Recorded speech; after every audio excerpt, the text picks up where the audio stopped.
What's going on, everybody? Got a unique show today. We're going to talk a little bit of everything. We're going to be all over the board. There's a little bit of Mark Sanchez stuff that I pulled from that we didn't have last thing. Kind of not necessarily an update, but some of the stuff started being released later. So we're going to check that out. Kill Tony, a little bit of Kill Tony stuff, and then just like a bunch of random stuff. And then we're going to get into one of the greatest Southern rock bands of all time, Lynyrd Skynyrd.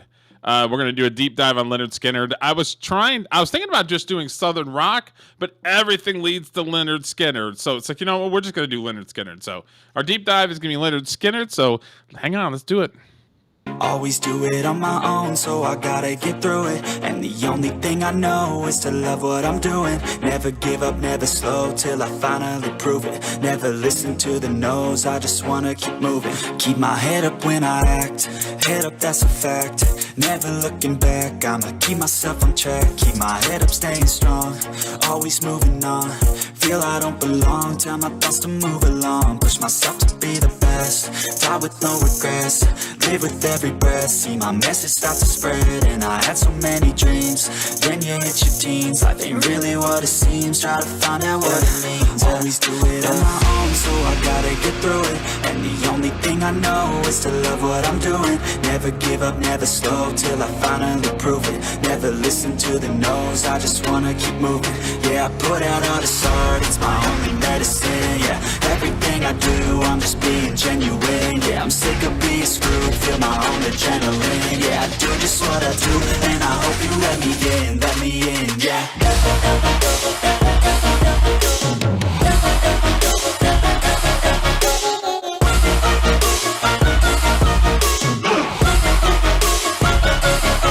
I'm grateful, oh yeah, able, oh yeah, I'm stable, oh yeah, no label, oh yeah, you know me, I have only a path, I'm lonely, but damn, I'm going to win. I want no fake love, I want the real stuff. Everybody listen up, cause I'll only say it once. I'm gonna show you all the path, if you want it bad. I'm gonna show you where it's at, yeah, how you can get it back. Yeah, cause I ain't never done, I'll be number one. Working hella hard until I get just what I want, yeah. Rises like the sun, yeah, fatal like a gun. Shooter's gonna shoot and I'm gonna shoot until I fall, yeah. Always do it on my own, so I gotta get through it. And the only thing I know is to love what I'm doing. Never give up, never slow, till I finally prove it. Never listen to the no's, I just wanna keep moving. Yeah, I put out all this art, it's my only medicine. Yeah, everything I do, I'm just being genuine. Yeah, I'm sick of being screwed, feel my own adrenaline. Yeah, I do just what I do, and I hope you let me in, yeah.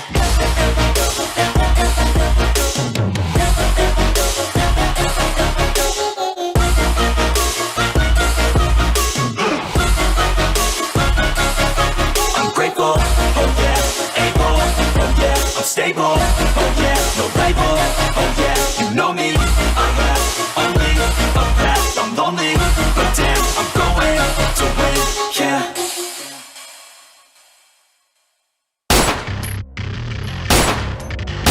I used to feel like a rock, invincible, everything's impossible. Give me hope, give me strength, give me something, anything that I could believe in. I recall the day I woke up.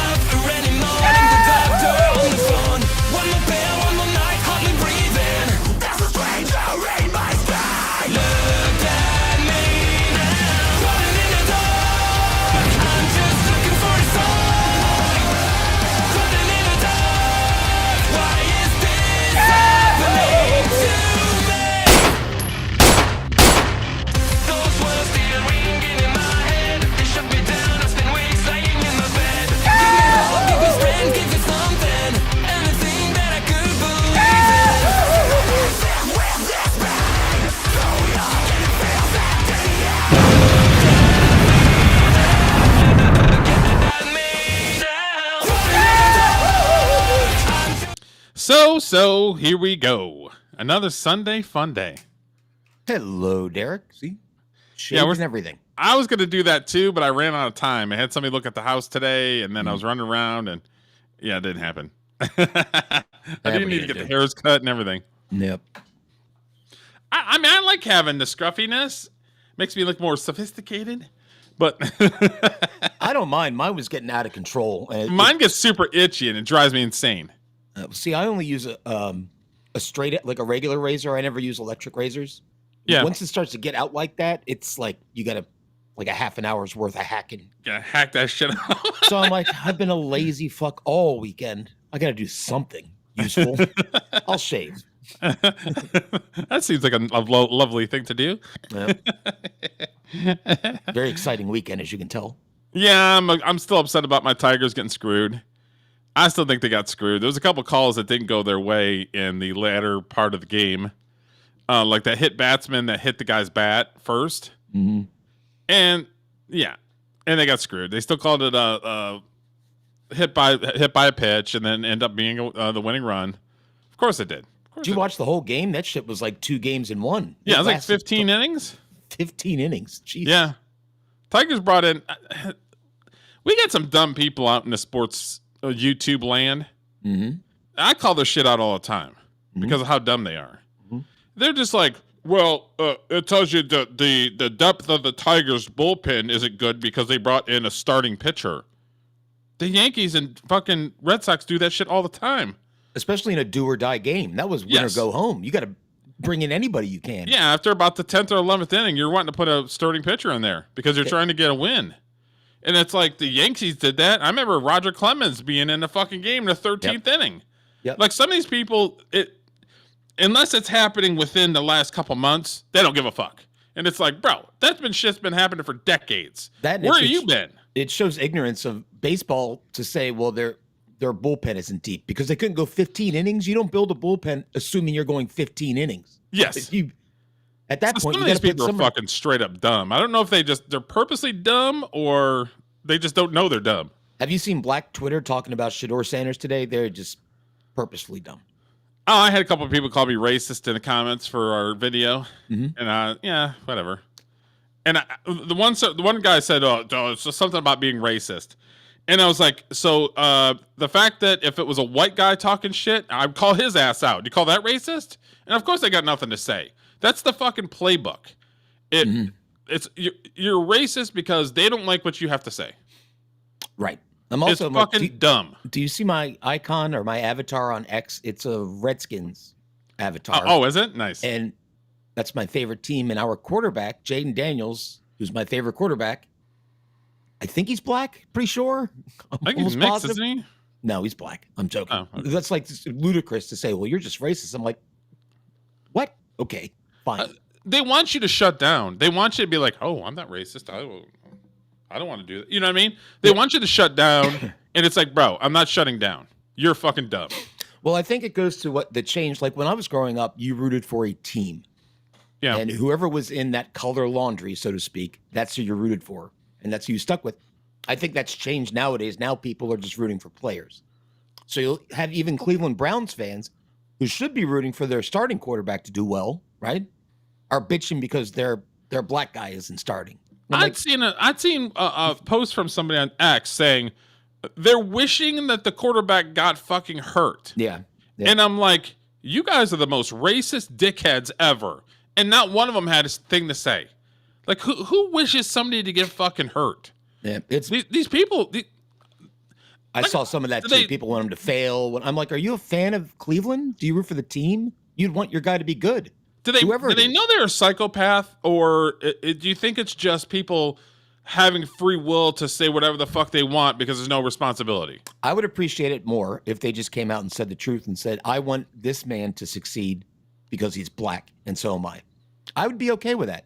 Then at least you're up front. I mean, because honestly, when I watch boxing, if there's two guys, I don't know who they are. I don't have that mindset. I don't say, oh, that's because this is a white dude. I need to. No, I don't do that. I sorry. Don't generally, but on occasion. Maybe. I don't look at the world that way. That's very narrow-sighted as far as I'm concerned. Like if you only look at stuff black and white, and you don't actually put any kind of effort into like digging in to figure out what the context or whatever is happening, you only look at it black and white, then you're ignorant. You're ignorant idiot. I think for me, it's more the underdog thing. Like if I root for like black hockey players, because there are like not many of them, so I root for them. white basketball players. Root for them. Not many of them. So I'm an underdog guy. It's all about being the underdog, huh? Yeah, it doesn't matter what color they are. Who cares? I don't care what color they are. It ain't that important. It's not that impressive. Are you good at the sports ball or the hockey puck? That's the only. Right. That's the only thing I fucking care about. That's You know all I what's- care about. Speaking of hockey, real quick, this was interesting. I know we've watched Redneck Boxing, right? Yes. We saw a clip of MMA medieval fighting. Yeah. There is now a hockey fights league. A Where- hockey fights league. The ring is like a boxing ring, but there's ice on it. Oh, And they I gotta just check do that hockey out. fights. We're I gonna will check send that you out. a video, and maybe on Tuesday we can check in with the hockey. I fight think we league. have to do another fight stream because there's so many fights I see now. Like, remember we did the fight stream before where it was just all fights? Mm-hmm. Like, Twitter's full of fights. I do like me some fights. Tuesday night fights. Maybe that'd be a good segment. Yeah. Hockey fights, redneck brawl. And I got a medieval special MMA. I got a special segment that I've got together. Oh, And I'm going to quiz you. Well, I'm not going to quiz you, but basically I've got 5 scenes in movies that have something that is wrong with it or something that I would catch with it. oh, this is good. But I want you to do it because I have the trained eye. So I'll pick something up and not realize like, oh, yeah, right there. Or, oh, right, this and that. Spoiler, I'm going to fail the quiz, but okay. So I've got 5 scenes, like Awesome. 5 little scenes, and I'll play them as many times as you need. But yeah, I didn't want to overload it too much, but I grabbed 5. So Sounds like fun. yeah, so it was like I grabbed that because it was like, well, we need another segment, and I want to do something with that where it's just like messed up television or film scenes or whatever. There's some nitpicky stuff that sometimes it's just like.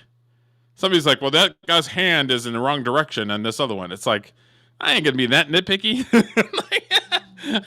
You could be that nitpicky, though. I You could probably be, have but the I'm eye just for it. saying, there's just a lot of obvious shit out there. You had pointed stuff out in videos we've watched that I wouldn't have caught in a million years. And I'm like, I kind of feel bad for you in a way. I'm like, oh, that sucks. You can't enjoy things because you just notice everything. I got the trained eye. Oh, yeah. It's a curse. All right. So yeah, we're going to do Musician of the Week. Nice. And this one is an iconic band that the lead singer is calling it quits. He's calling it a career. And this is the last song that he's doing as the lead singer of the band. All right. So they had a whole get together, and there's a bunch of people that were on the stage, but I just grabbed his last song that he sung. So we're going to do that in Musician Week.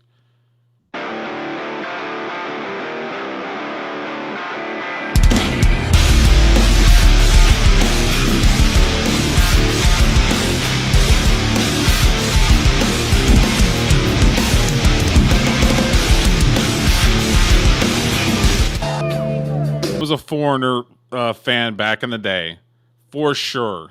I like some of their stuff. When The Lou Dare- Gramm was the lead singer. Who was the guy, that old guy they kept showing with all the girls and they kept having the camera on that really that's old dude? Yeah. Isn't that Lou Gramm? No, Lou Gramm was the vocalist. Uh-uh. Mick Jones. I think Mick Jones. Mick Jones was the guitar player. The vocalist was a guy named Kelly something or other. Oh yeah, that's Kelly Graham. Yeah. Oh, okay. I see. Gotcha. Yeah, because it says Lou Gramm, an American singer and songwriter, was with Foreigner from 1976 to 1990. Yeah, I think I'm just saying that show was from after Lou Gramm was already out of the band. Yeah. But you said that was the last concert they're doing? Yeah. Well, They're going to do another tour, but Kelly's not going to be part of it. He basically said my voice is pretty much done. You could tell he couldn't hit the high notes really. I thought he sounded good. I thought he sounded great too, but you could tell there's a few like where he didn't hit the high notes anymore. Mhm. And he said he can't do it anymore. So there's going to be another lead singer that's going to travel around with Foreigner. Oh, all right. But yeah, that's his last concert. He's done. Must suck being a singer because when you get old, you age out of it. If you Yeah. play guitar and you keep yourself in decent shape, you can do it until whenever, Forever. Yeah. pretty much, unless you get arthritis or something. So yeah, Foreigner had I want to know what love is. It's a great song. Urgent. Like And that then one? Hot Blooded, Good one. Taking the Scene. That had a ton of hits. Oh yeah, Waiting for the Girl Like You. Another one, a good one. Jukebox Hero. There's stars in his eye. Oh man, dude. When I used to deliver papers, it was my first job. I had a cassette recorder, a little mini one I'd take with me to listen to music while I was doing it. And Foreigner 4 was one of my heavy rotation cassettes. Nice. Had Oh, Urgent, yeah, they had so many Jukebox freaking Hero, hits. It's all this crazy. stuff. Yeah, Yeah. Hot Blooded. Because that song came out in 1984. Urgent came out in 81. Hot Blooded came out in 78. So, like, I know them because I was born in 77. I grew up with them, basically. Yep. Well, good for them. They had a good run. Yeah. And the band still sounded good. So it's not like they're going out after they completely suck. Like, they still sound pretty good. They do sound pretty good, for sure. But, yeah, so that was like, okay, we got to do that as the musician of the week. He's had a career, and that's his last performance. Here's my plot twist, though, Derek. That song is ass. Really? You don't like that song? No. Oh, man. That's just the one I don't like from them. Where's your heart? You got no heart, Julio. No. I'm like, was it the Tin Man? Is that the one that didn't have the heart? From Wizard of Oz? Like the Tin Man. I'm like a fat Tin Man. You got a little oil your ass up. Was that the Tin Man? No. Who? Oh, yeah. That was the one with no heart, right? Yeah. Tin Man didn't have any heart. Scarecrow didn't have a brain, and the Lion didn't have courage.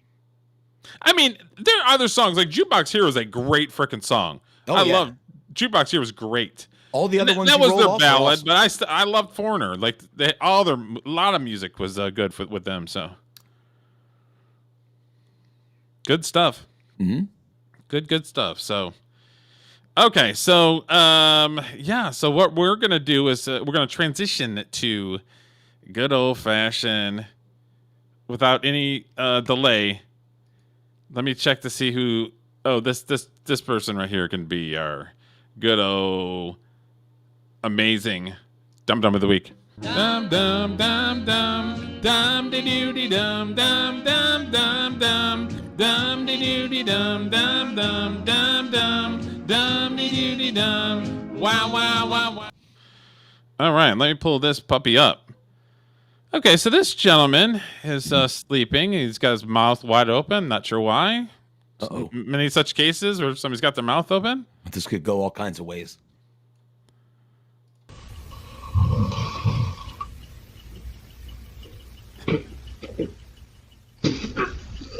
Oh my god. The cat literally put a mouse in his mouth. That's a pretty good one. I got to give the cat that. Oh my god. That's a good prank. So who's the dum-dum, the cat or the They're guy? both dum-dums. This guy with his mouth open, and then the cat just like, here's a little gift for you. Oh, that was fucking vile. And Jesus. that's a sign of affection, right? Cats will kill a mouse and just give it to you because it's like it's a sign of affection. Yeah, I mean, I don't own But cats. why would he stick it in his mouth? I mean, yeah, from the cat's point of view, he's being a good cat. Yeah, he doesn't care. He's a good cat. From the human's point of view, fuck, why did I get a cat? Cat would be gone after that shit. I mean, I'm allergic to cats, so I can't really hang around cats too much. Even if they say it's a hyperallergenic one, no, I'm still blubbering and I'm allergic. Yeah, I just don't like them in general. They're sneaky. I don't like the sneakies. They're sneaky little fuckers, right? I'm a dog guy. Yeah. All my kids, though, my son's got 2 fucking cats. My 3 daughters each have at least 2 cats each. Their mother has like 5 cats, and they all send pictures back and forth about how cute their cats are. And they include I don't me. get it. I mean, maybe they need this cat that's going to give him little mice to put in his mouth. Right. Yeah, that'll learn them. Who, like, I don't know myself sleeping, but I don't think I have my mouth wide open like that. You might even catch flies too. I will give as far as cats go, this may be the best cat of all time. He's got this down to a science where he's delivering his master, the rat, directly into his mouth. I am impressed with this cat. What's up, Scorpio? It's basically acting like dogs. Yeah, I've seen it, but I'm not a cat guy. I'm a dog guy. Yeah, they're both dum-dum. He's a dum-dum for keeping his mouth open, and the kitty cat is just doing what he thinks is good. Yeah, I can't hate on the cat. That's just nasty. Look like, hey, I can put that right in your mouth, Bubba's. Is that rat's tail wagging? Is that rat still alive? Oh my god. I'm not sure. He could be. Who's filming this shit too? That's the dum-dum. If that's his wife or something, fuck her. Ugh, oh my God.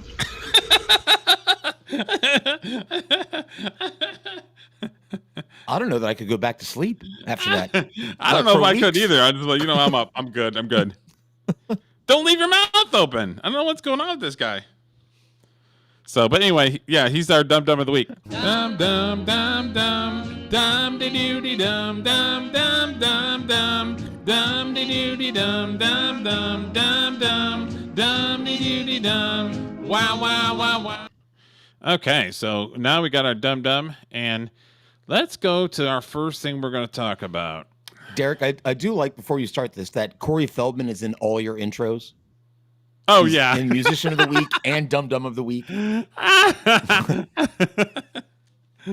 because we did that. We did our first video, our Corey video, and I had so much footage. I'm like, I'll put him in there. It's fine. Yeah. But I don't know if you noticed it or not. Oh, I haven't really done with Dum, but with the when I do the shorts for the news of the day, I'll switch those out. Those are I'll change those. But these other ones, yeah, Corey's all up in my DMs. He's all up in your DM. And I've got a Corey thing. It's not a video. It's he's spurging on X. So I got his spurging on X. We can check out a little bit. So so I don't know if are you familiar with Tony Hinchcliffe and Kill Tony? Yes, I'm also familiar with Gas Digital, and this is Louis J. Gomez, Big J. Okerson, and Dave Smith. They're fucking hilarious. Yeah. So, and you know who Mark Maron is, right? I know of him. Okay, so Mark Maron is an OG when it comes to this podcasting game. He was one of the first ones back in the day. And he is a leftist, and he's always been propped up, and they always say that he's got the #1 podcast, even though nobody listens to it. Mm-hmm. But now he's officially like ending his podcast, so he's going to be doing more projects and HBO shows and all kinds of other stuff. And Tony Hinchcliffe is always, because he aligned himself with Trump, and he's a no fucks to give type guy. They always take shots at him. And of course, Mark Maron took shots at him.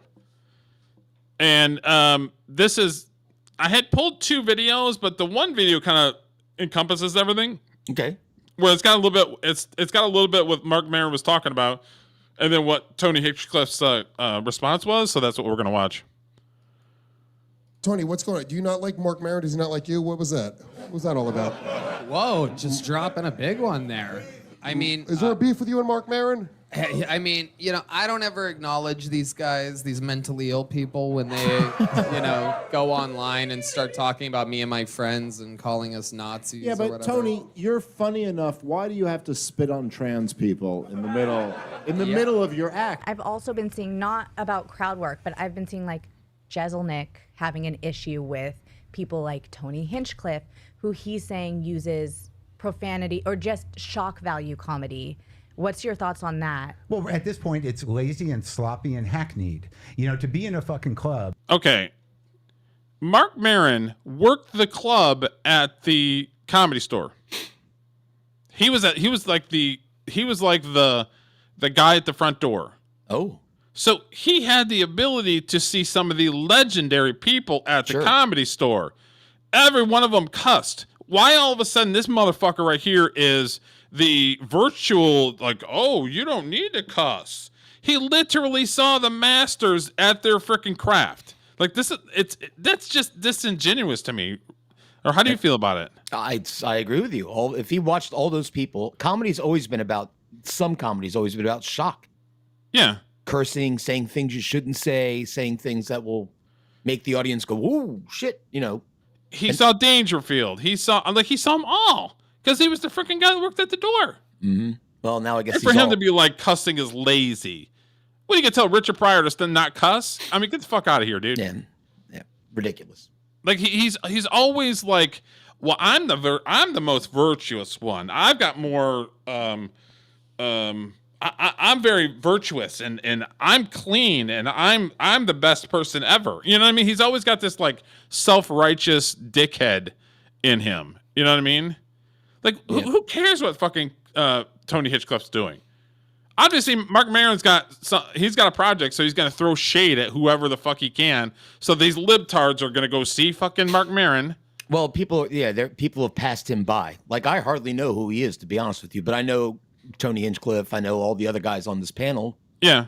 So it's like they've surpassed him, and now he's trying to reach out, pull him down because he's jealous. I think so. Yeah.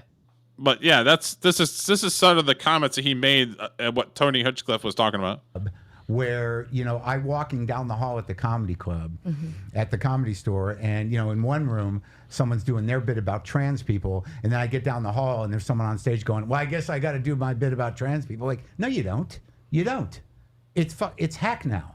I mean, you guys got the freedom you wanted. You can now say whatever you want. Oh, They're thank you. defeated. Their rights have been denied. The policies that you guys encouraged with your stupid material are now policy. And now, half the people under the umbrella of anti-woke, we've lost a tremendous amount of democratic-leaning ideas and movement. Number one, those motherfuckers are not going to the Comedy Store. They're not. Well, So who's your audience? And what he's saying, like, well, okay, you've won. Those people have had their rights stripped away. What rights have trans people have? They haven't. It's nothing but fucking. Yeah, the only rights that have shifted is now we can start to say, like, free speech again, which is, if you're a comedian, isn't that what they're all about? Free speech. That's what it should always be about. Now, I will say one thing. I can see where he's coming from. Is it's a little cheap just to make trans jokes, just because you'll get a pop out of it. Like, if you write a joke, it should be to write a joke to be funny. Yeah, but they're not gonna be like, well, I'm writing a trans joke just because. All right. Well, you're right. I'm trying because it's all about the audience. Like, your audience is gonna tell you if the fucking joke sucks, regardless if it's a trans joke or not. The audience is gonna tell you everything. You know what I mean? So just because it's a trans joke or just because it's this type of joke, that still doesn't mean it's gonna land. You know what I mean? True. There's no guarantees. Yep. So it's like he's talking out of the side of his mouth as far as I'm concerned, because your audience is going to let you know what they like and what they don't like. Have you watched? I'm sorry? No, go ahead. And I'm not sitting there going, oh, I'm waiting for a trans joke right now. I'm waiting for one. No, I want to be entertained when I go to a comedy store or a comedy club or whatever it is. I want to be entertained. I'm not sitting there waiting for a trans joke or waiting for whatever type of joke. Yeah. That's fucking retarded. Have you watched Kill Tony? I've caught it here and there. I don't get a chance to watch it like all the time, but I've definitely caught it. Yeah, it's pretty good. It's funny people. I like it. Well, he's on Netflix, and then he's got he's on YouTube, so he's got a lot of YouTube presence. So you can catch not the entire show, but you can catch clips or whatever. So, yeah, I like it. I like it. I like the fact that they have different type of people too. Mm-hmm. It's not all the same comedians. They always have like a revolving door of guests or whatever, Yeah, God forbid comedians have free speech and can tell jokes. Oh, I mean, if it was up to him, then it'd be communist fucking United States. Mm-hmm. So whether they knew it or not, that's what they were spearheading. So now it's reality, and you want to still keep kicking them? Go ahead. I don't know that the comedians have had that much power. Are you fucking out of your mind? No. Every show. Is Mark Maron saying we're Nazis and stuff? Is that the thing? I don't think it's us. I don't think Mark knows we're friends with Tony. Sure. So what's his beef with you? I mean, look, man, the couple guys. This guy right here was in that comedy show that was on forever for Spike TV, or not Spike TV, where they would do like skits and stuff. Oh, I'm trying to think of his name. I'm not sure. I will say what makes me happy is I like seeing people smoke cigarettes inside. Oh, yeah. I get nostalgia about that. I'm like, go on, boys, light them up. Hell yeah. Light dark shit up. Guys out of LA that now, are at the Comedy Store that have talked shit when they have, their once every 3 or 4 years special that they do when they come out like a groundhog. And I could be wrong, so this is just for conversational purposes. People can look it up. I'm pretty sure that Kill Tony started at the Comedy Store in L.A., and he wasn't getting the backing and he wasn't getting the crowds that he wanted. So he had an opportunity to take Kill Tony to Joe Rogan's place in Austin. So that's where they do the Kill Tony show, is in Austin. It used to be in L.A. That makes sense. But it's just like he wasn't getting any play in there, so it's like, why not try to... go somewhere else, and he obviously he's got like a packed house. You know what I mean? Yeah. So it's like you got to go where your audience is. He's huge, but I think people like it because he like doesn't have a filter. Yeah. He just says whatever, which Austin is like the most communist city on the planet. That's not California. So I'm surprised he went there specifically, but. Well, because Rogan's place. That's fair. Yeah, okay. That makes sense. Because that's where the mothership is. Do something that people might see. Maron, Jeselnik, they all are on multiple episodes of Kill Tony. They've always smiled right to my face. Phonies. They all fancy enough, coincidentally, never leave avails when they know I'm going to LA. Wow. They're never around. Wait, are they? Jeselnik also came at Kill Tony? Yeah, Jeselnik. Well, They've both done multiple appearances on Kill Tony, all pre-pandemic when we were in LA, and when they want to push things, they. No, but I'm talk asking shit. more like, did he recently say something about Kill Tony? Yeah, I think Jeselnik's taking a bunch of shots, right? When he had a. That is pretty funny that they show up when it's time for promote. So we're gonna use you and then kick you in the balls on the way out. Yep. Like I hate people like that, and not just in comedy world, but general, where they're just like there's always like an ulterior motive. Yeah. And then it's like, well, I tapped that resource dry. Bye. Yep. It's like, well, fuck you then.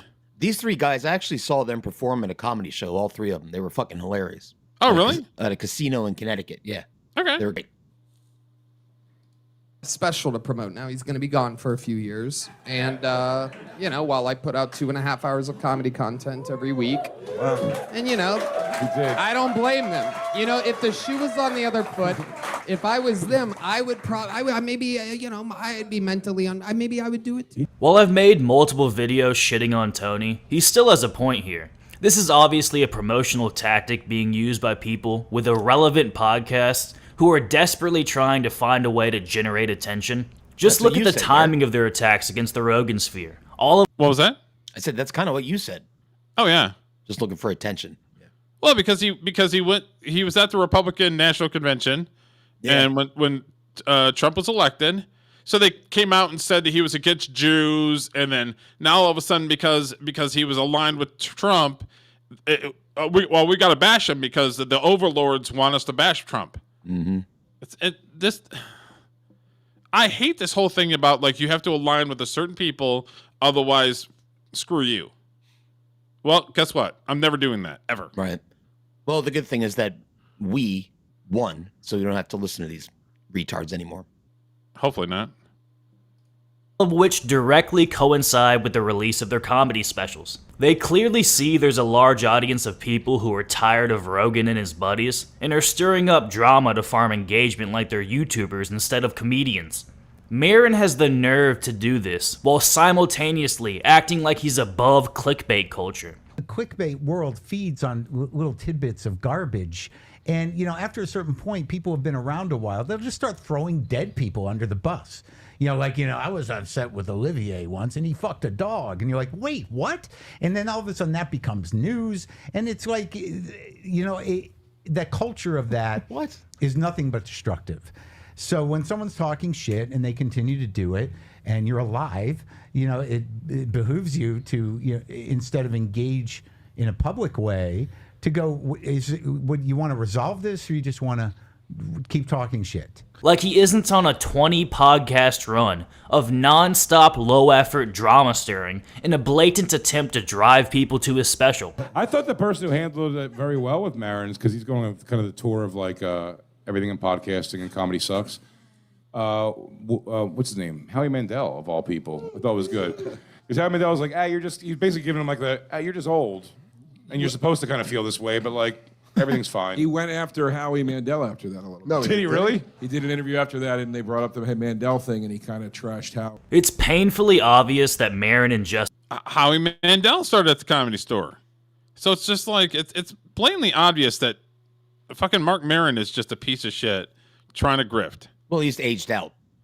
Then nobody gives a shit about him anymore.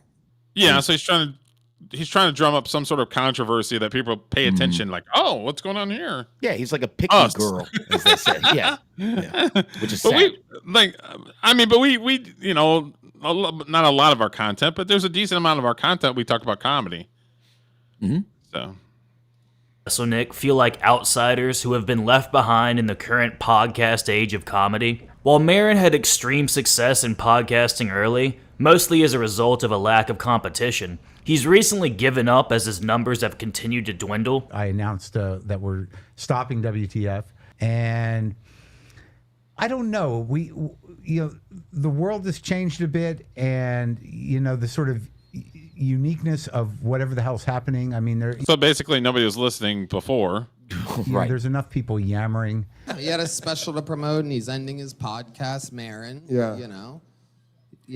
He's ending it because literally no one's listening to it. Wow. I mean, I don't know if you look at the charts at all. No, it's a thing. No one listens to it. I just don't get being worked up about the stuff ever to be like this, to go like publicly be like, this scene sucks. Like, Yeah, give and a he shit also about calls it. everybody a hack, and then he talks about Trump for 3/4 of his special, calling him Bad Orange Man, and then talks about his sad cats like he has for 45 years. So. And Jeselnik never really built up any steam in the podcast sphere at all, with his episodes barely breaking 10,000 views, and the last upload being over 8 months old. When the landscape changes and you find yourself completely unable to captivate and grow an audience in the only way really available in this current moment, this obviously breeds resentment and has been fueling their continuous lash outs against their more successful people. I just hate the Rogan and his buddies type comment where he made, and it's just like, obviously you're jealous.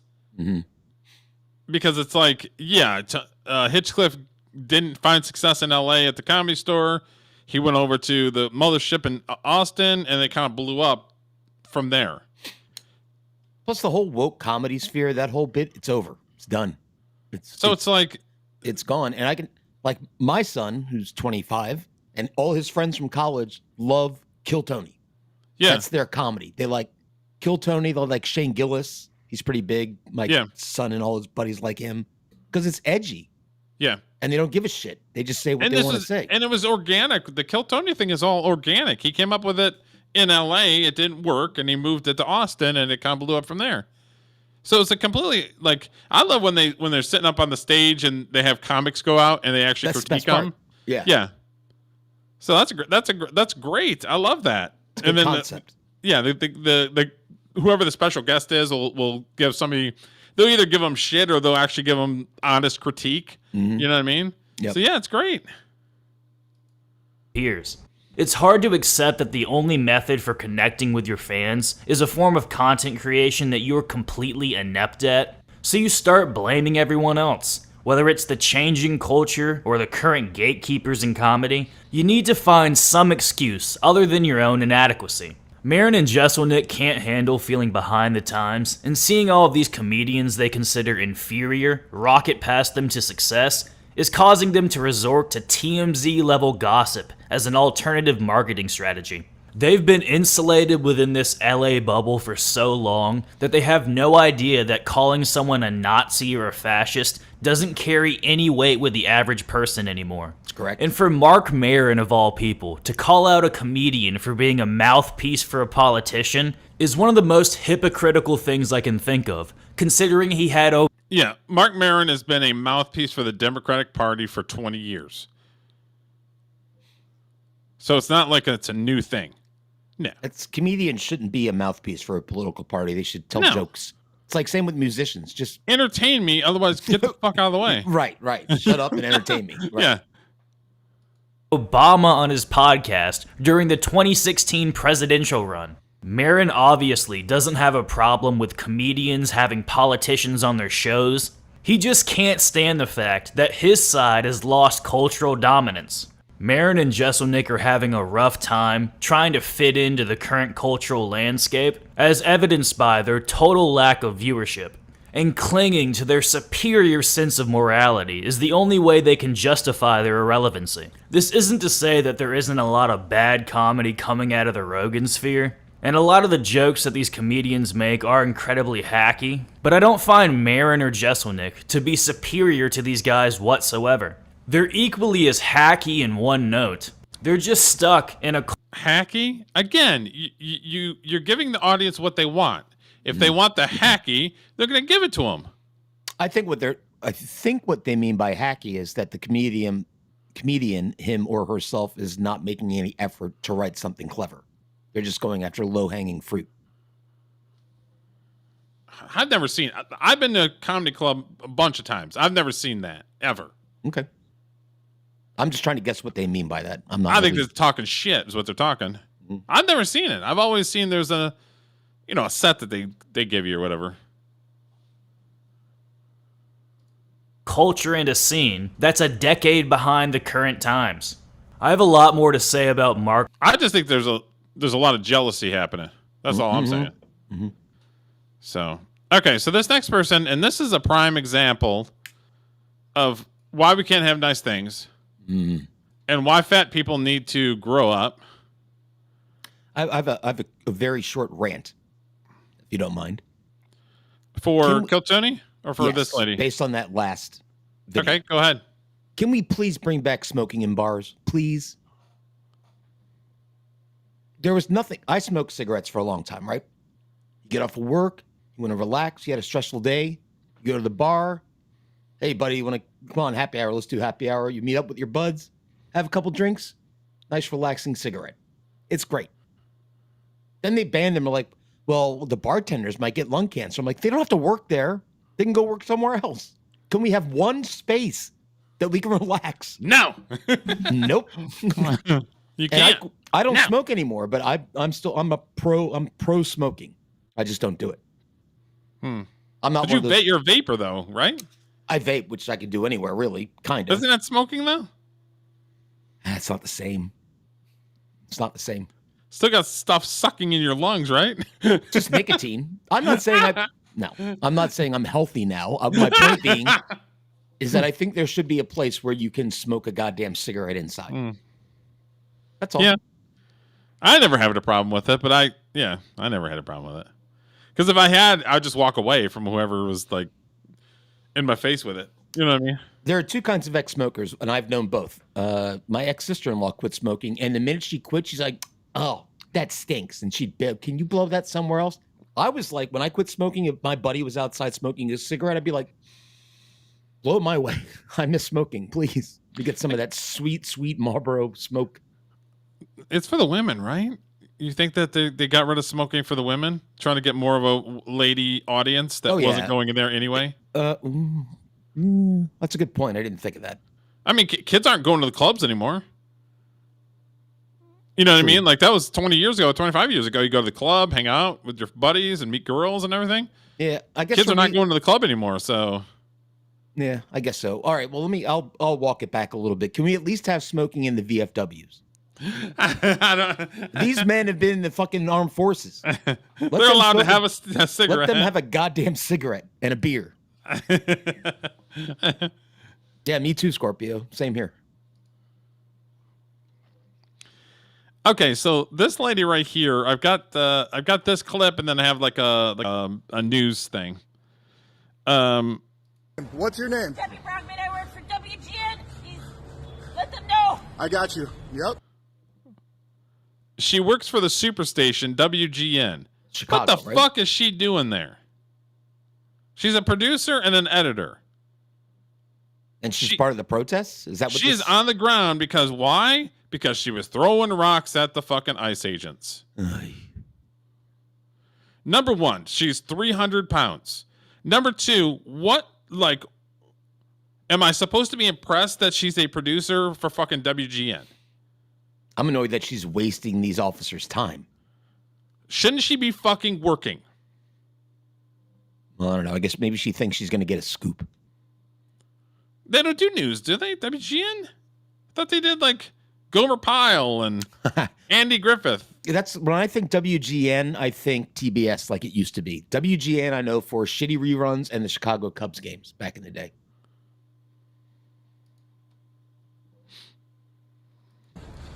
Debbie Browning? Brockman. Brockman, WGN. You guys want to share your names too, or I'm just going to cover your face? What's your name? Debbie Brockman, I work for... I don't understand what this whole thing about covering your face. Antifa fucking covers their face. I mean, this whole thing is fucking ridiculous. Well, the ICE agents are covering their face because they're being targeted. Yes. So People of are course being they're fucking covering their face. crybabies, dude. I See- feel like a bunch of 10-year-olds are running around. Right. Here's what people need to understand, and I'll make this very simple so idiots can understand it. ICE are the good guys. Yes. You're supposed to be rooting for them. They're the law and order side. Debbie Brockman, who I'll bet she doesn't even work at have we confirmed this? That she actually works for WGN? Yeah, an employee at WGN. Okay, so this one, WGN employee released without charges after arrest by ICE agents in Lincoln Square. An employee at WGN was released without charges after she was arrested by ICE agents on Friday in the Lincoln Square neighborhood. Debbie Brockman apparently saw U.S. Immigration and Customs Enforcement agents detaining a man and somehow got involved. Why? Oh, I'm sure she was doing nothing. Right, Derek? She was just sitting there minding her own business. Minding her own business, just woo-hoo, doo-doo. Having a nice day. ICE said Brockman threw an object at a patrol officer, so she was arrested and assaulting a federal law enforcement officer. Good. Some witness accounts said she did nothing ahead of her arrest. Yeah, okay. Of course, Antifa, who's dumber than a box of fucking rocks, is going to defend her. Correct. She should be fired. Have you seen the thing that was on X today about them? Okay, so there's a small woman that is handcuffed because she was running out in front of cars, and there's a couple images where it's the front part of her, and there's a couple images where it's the back part of her. Antifa was saying that they're arresting children when it's a 37-year-old woman who's like 5 foot. These people have nothing, and they fucking lie. That's all they do. That's all they do. They don't have anything. They don't have any policies. They don't have any good ideas. It's all anarchy, and they need to go. All of them. Well, I'm glad. Take them on fucking Epstein Island. Get them the fuck out of here. They're worthless. Yeah, I've gotten extreme on this. Like, everybody's like, well, this is kind of like Nazi Germany, like jackbooted thugs going through the streets, taking people, and judges getting yanked out of their seats and fired. I'm like, I'm kind of here for it a little bit. I don't care. I'm what here you call for it. They need to get the fuck out of here. Totalitarianism. I don't know, whatever. Let's do it. Let's go. Accelerate this shit. Yep, get them the fuck out of here. Yep. Well, I'm not a fan of them taking a person that's been in the country for 20 years. They're still illegal. They're not legally married. I feel, I don't feel like they could have, within the 10 or 15 years, gone to the immigration office while the political climate was on their side and probably gotten citizenship. But they didn't even bother to try. So No. Out. Yep. Bye. I mean, it's terrifying again, using my 3-year-old as an example. It's probably other kids in the community who are walking to school and watching from these their balconies and windows are terrified to go outside. Hell yeah, people are terrified. Video recorder of Thomas shows a van racing through the scene of Brockman inside. Thousands said he hit another vehicle before speeding off. Whatever. That's another lie. I mean, unless they've proven to me that they're not going to fucking lie, that's all they do is lie. Mm-hmm. So, all right. So enough triggered on that bullshit. I've tried to calm my triggeredness down a little bit. Triggeredness. Well, I went a little nuts. I think it was last Sunday or Tuesday, and I thought about some of the things I said. I'm like, oh, I am on camera, and I do have a job, so I might want to ratchet that back a little bit, calm down a little. No, I don't care. Well, it's a show. Care. But yeah, it's an opinion show. Give our opinion. It's a bit, everybody. It's a bit. I'm playing a character, right, Derek? No, I'm a pretty genuine person. Yeah, me too, actually. Like, if I like something, I'm gonna say I like it. If I don't like something, I'm gonna say I don't like it. I mean,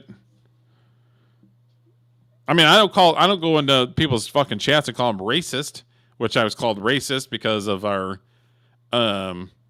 because of the Shadur Sanders shit. Right. And then somebody called me racist for the one football player that was driving the car.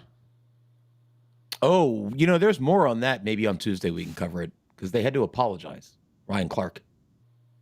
Oh, I saw that, but it was a half-hearted apology.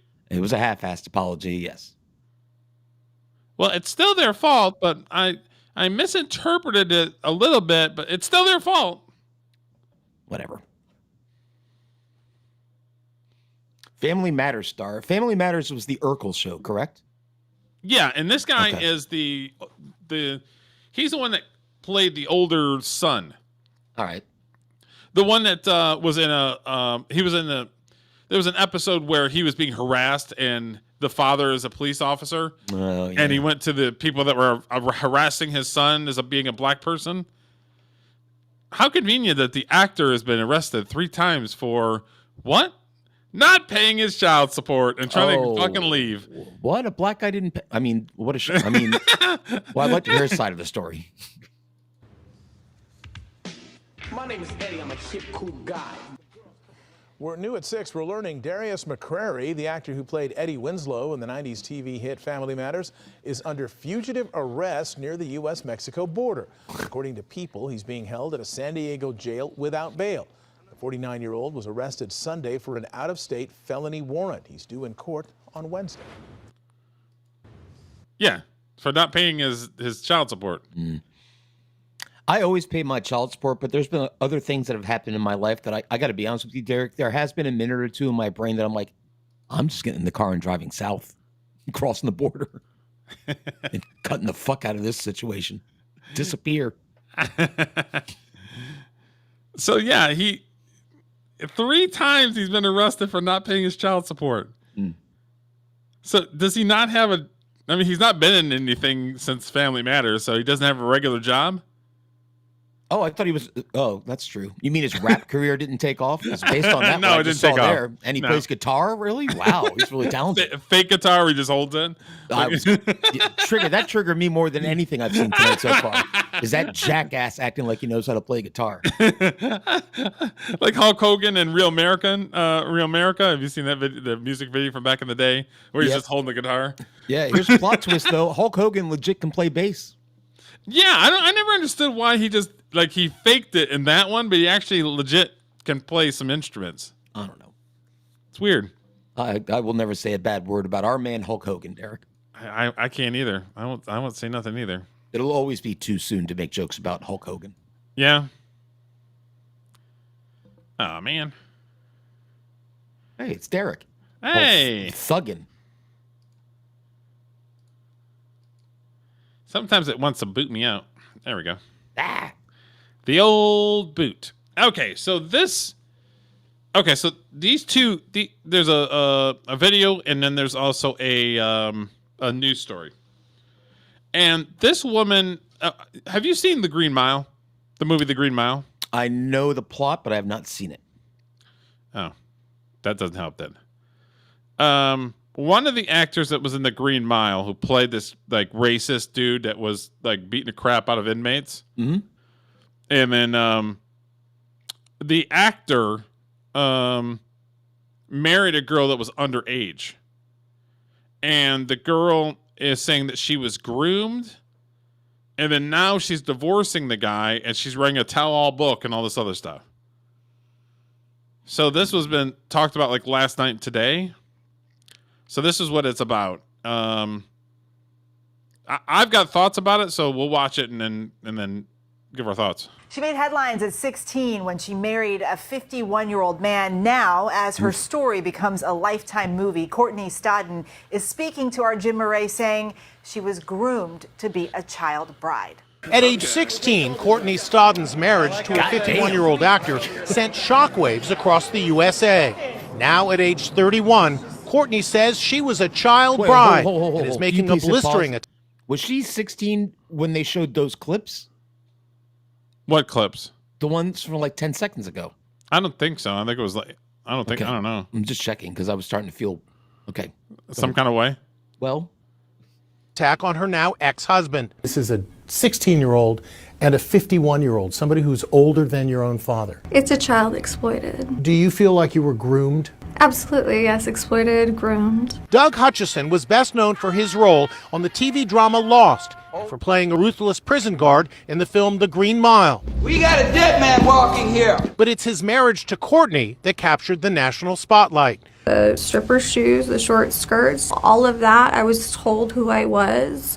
it was being encouraged by my groomer. Her story is now depicted in the new Lifetime movie, I Was a Child Bride, the Courtney Stodden story, premiering Saturday.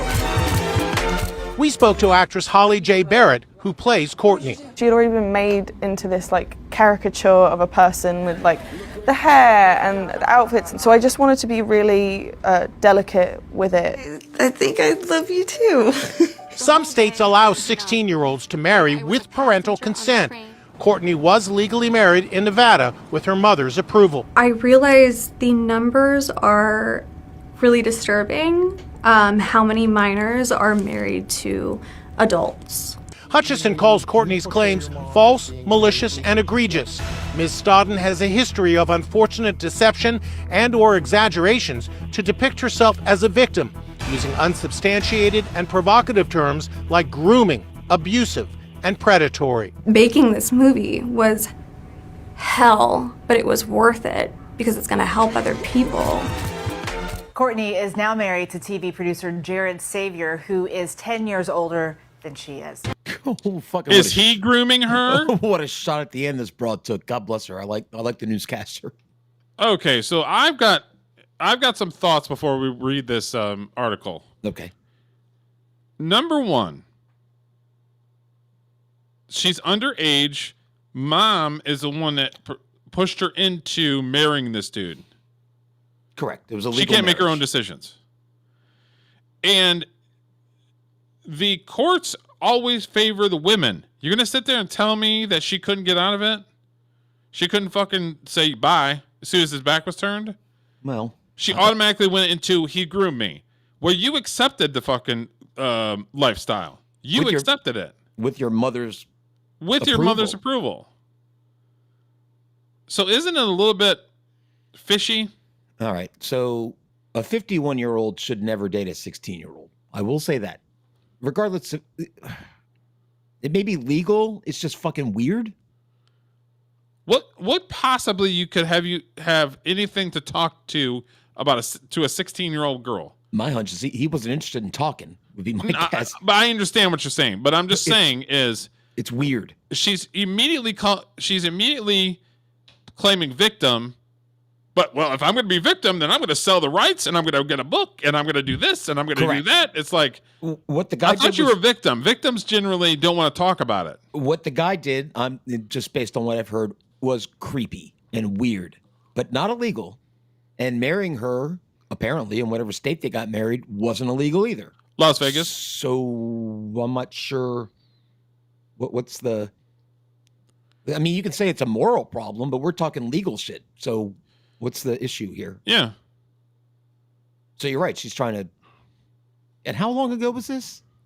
Oh, it had been 20 years ago. 15 years ago? Something like that. Yeah. She's just recently divorced him and then married some other schwantz who's 10 years older than her. What, is that guy grooming her too? I wonder if she got a alimony settlement from the old guy when they got divorced. What has the old guy done? I don't think he's done anything. What is that I recognize dude's him name? from Lost. Doug Hutchison.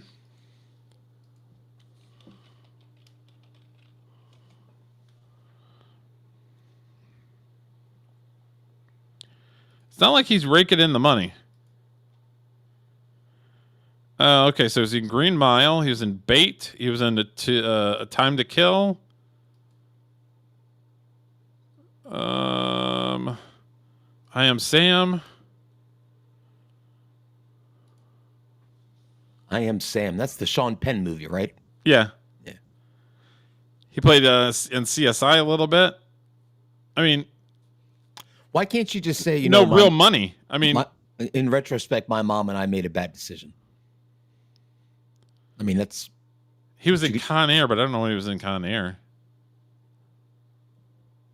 Well, my point being, I'll bet she's taking his money. I'm just saying, what does that guy have to offer? You know what I mean? Like 10-inch. I don't know. Who knows? I mean, she was young and impressionable, I guess is the story she'll tell, and this guy took advantage of her youth. The problem I have is her mom was all there for it. Yeah. Her mom's like, no, this guy's all right. You should marry him. Be good. Yeah, this guy was a working actor, so he's not rich. So I've had 16-year-old daughters. They're all older now. If they asked me my blessing legally to marry a 51-year-old man, it would never happen. Like, no, no. Yeah, so she's been married. Well, she's been married like, oh no, that's him. Courtney Stodden. 2020 is when they got divorced. So how long were they married for? 9 years. Okay, well, that's not too bad. Amanda Sellers, he was married 2 years to her. Catherine Davidson, he was married 3 years to her. This dude's been married 3 times. Give it up, dude. Yeah, right. Right. You ain't making no fucking bank, so you gotta be working a regular job. I mean, unless this guy's got a monster hog. I don't get it. That's kind of where I'm going with the story. That must be it. Must be the hog. Giant hog. Yeah. All right, let me share this real quick. Let's see. Okay, so Courtney Stodden slammed child marriage as an American dirty little secret, as she revealed she was a breadwinner in her marriage at age 16 years old. So she was making more money than he was at 16? Okay. A student who told the marriage to actor Doug Hutchison in Lifetime ripped from the headlines, revealed her role into marriage seemed to shift very quickly as she realized she was making money for a man older than her father. Realizing everything that she had happened to me in present time has been a lot to process. When I first hit the spotlight as a young girl, my brain wasn't developed yet. It probably still isn't. It's probably not the smartest tool in the shed. Nope. And I had to certain images of what my life was. I thought I knew everything. I mean, what kind doesn't a 16 Stodden exam explain to Fox News Digital? Then as things started to escalate quickly and my roles seemed to shift in the marriage quite quickly, I became the breadwinner. This guy, again, like, how is she staying with this guy if she's the breadwinner? If she's making the money? Well, why is she staying with this guy? It's according to her, though, right? Yeah. This is one side. People have a misconception that I was married for the money as a child, which they were like a victim of blame, which is insane. She added, I mean, looking back on it, I was a child who was making money for a man older than my dad, and a lot of stuff I could have talked about, or I couldn't have talked about. So when I would realize it, then I couldn't talk about it and stuffed it down. And that just led to a lot more self-destruction habits that I kept myself. Now I'm currently a day present. I'm 31. My brain is developed, and I'm starting to realize that really didn't happen to me, and it's been a pretty hard pill to swallow. 31. I mean, all right. I'm just saying.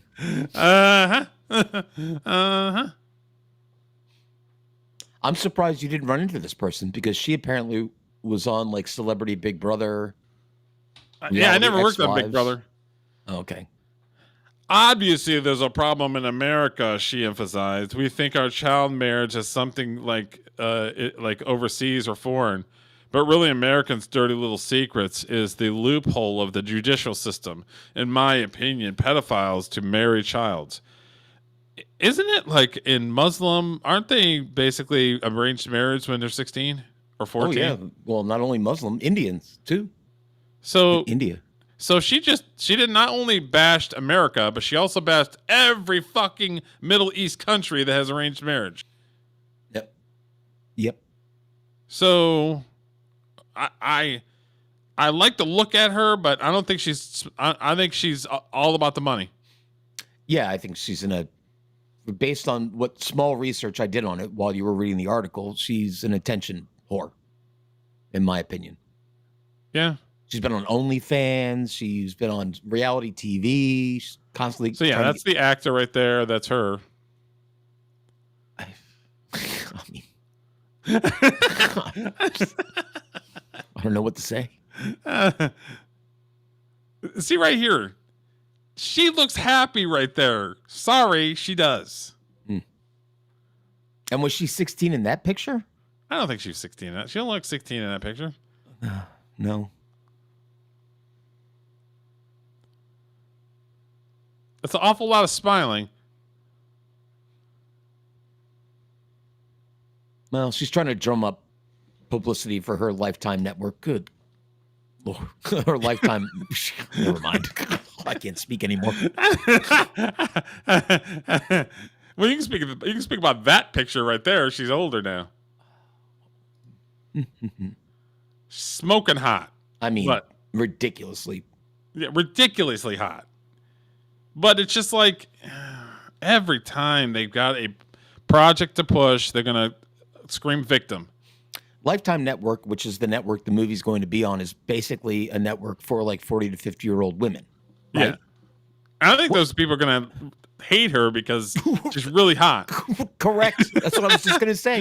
They're going to hate this bitch. And the actress they show that's playing her, she's hot too. Yeah. She's not going to like that. These 40 and 50-year-old women can be like, fuck that bitch. Right. Just like a whore. What are you doing? Yeah, right. What are you doing? Dressed like a whore. You think was going to happen? She is ridiculously hot, though. Ugh. Makes you shiver. A little bit. Okay, so this right here is a couple things that we didn't go over with this Mark Sanchez stuff. Mm-hmm. This stuff was released after the fact, and it just seems like things kind of trickle. So I grabbed this clip, and then I have one other clip. So we're gonna watch this real quick.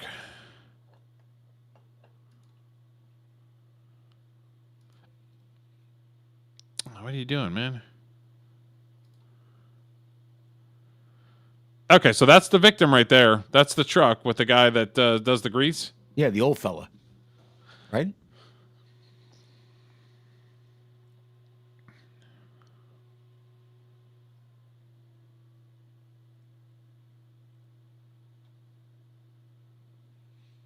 There he is. He's just going to collect grease traps. Yep. That have been left out by... Nobody around, and now here's Mark. Here comes Mr. Butt Fumble.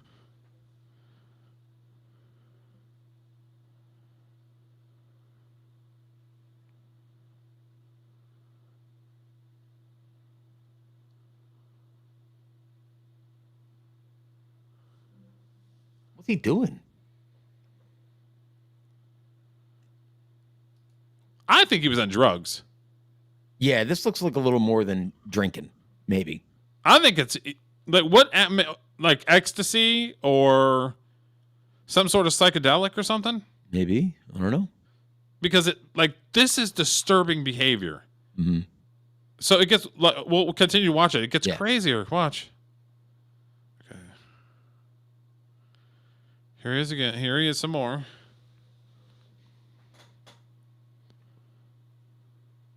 Like, what is he doing? Hey, now. Maybe he's trying to get to a corner so he can call an Uber or something. Trying to get some air. Okay, so he's not bloodied up or anything. So this is before he got into the altercation. Mm-hmm.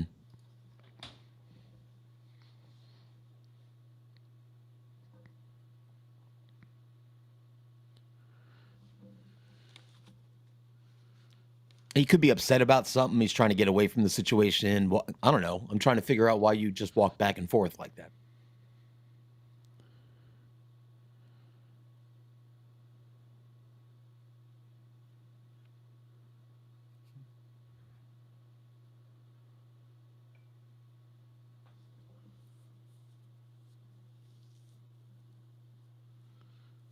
I think you're right. I think my boy is tripping.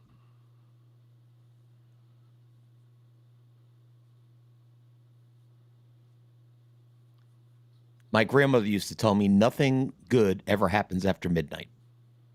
Yeah, that sounds like a good grandma thing. Yeah. Okay, so supposedly Mark is right here up against the wall, and I guess he was like falling asleep or something. Okay. That's what was reported. I don't know if that's correct, but that's what this person obviously sees somebody over here struggling, or I don't know what they're doing. Are you Mark Sanchez? You suck. Now he's running. Like, why are we running? What is he doing behind the dumpster? I don't know. This is very odd behavior. It's odd behavior, right? Yeah. He's acting like he's on drugs. That's not alcohol. That's fucking drugs. Mm-hmm.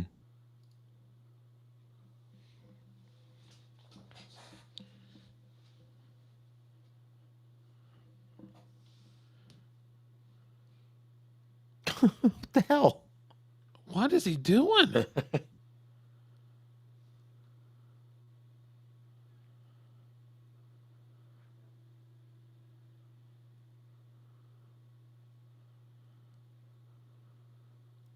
Oh, and this apparently is where he goes back to that bar or something and bangs on the window for help. Okay, so now see right here. See, Yeah. he's bloodied up now. Yeah, that 68-year-old jacked him up. So he went on the screen. Then when he came back, he was bloodied up.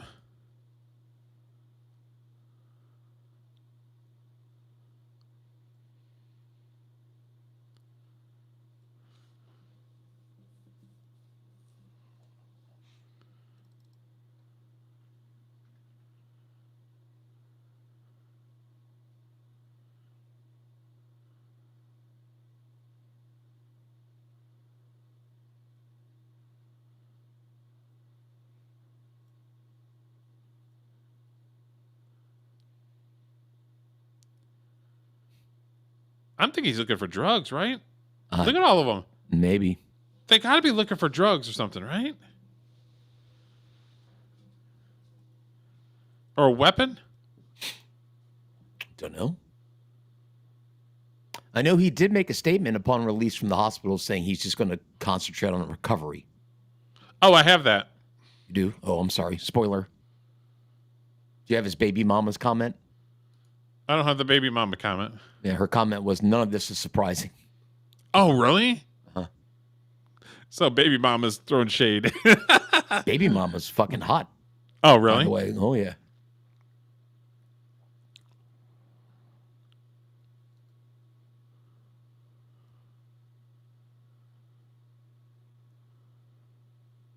Oh, so that's the truck driver guy. Yeah. Oh, man. This poor guy.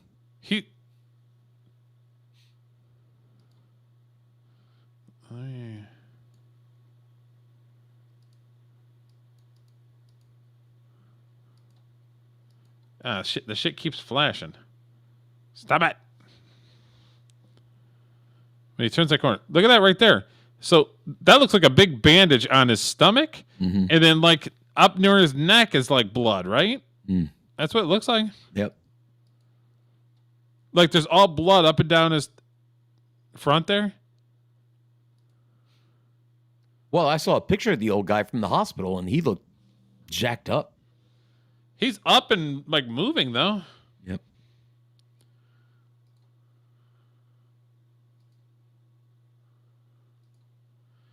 Okay, so this is a new former NFL quarterback, Mark Sanchez. Thanks to surgeon for saving his life. The footage was filmed after Sanchez was discharged from the hospital. He was taken to Marion County Jail where he was formerly booked. So this is in between. Mark, is there anything you want to say to the people of Indianapolis? Listen,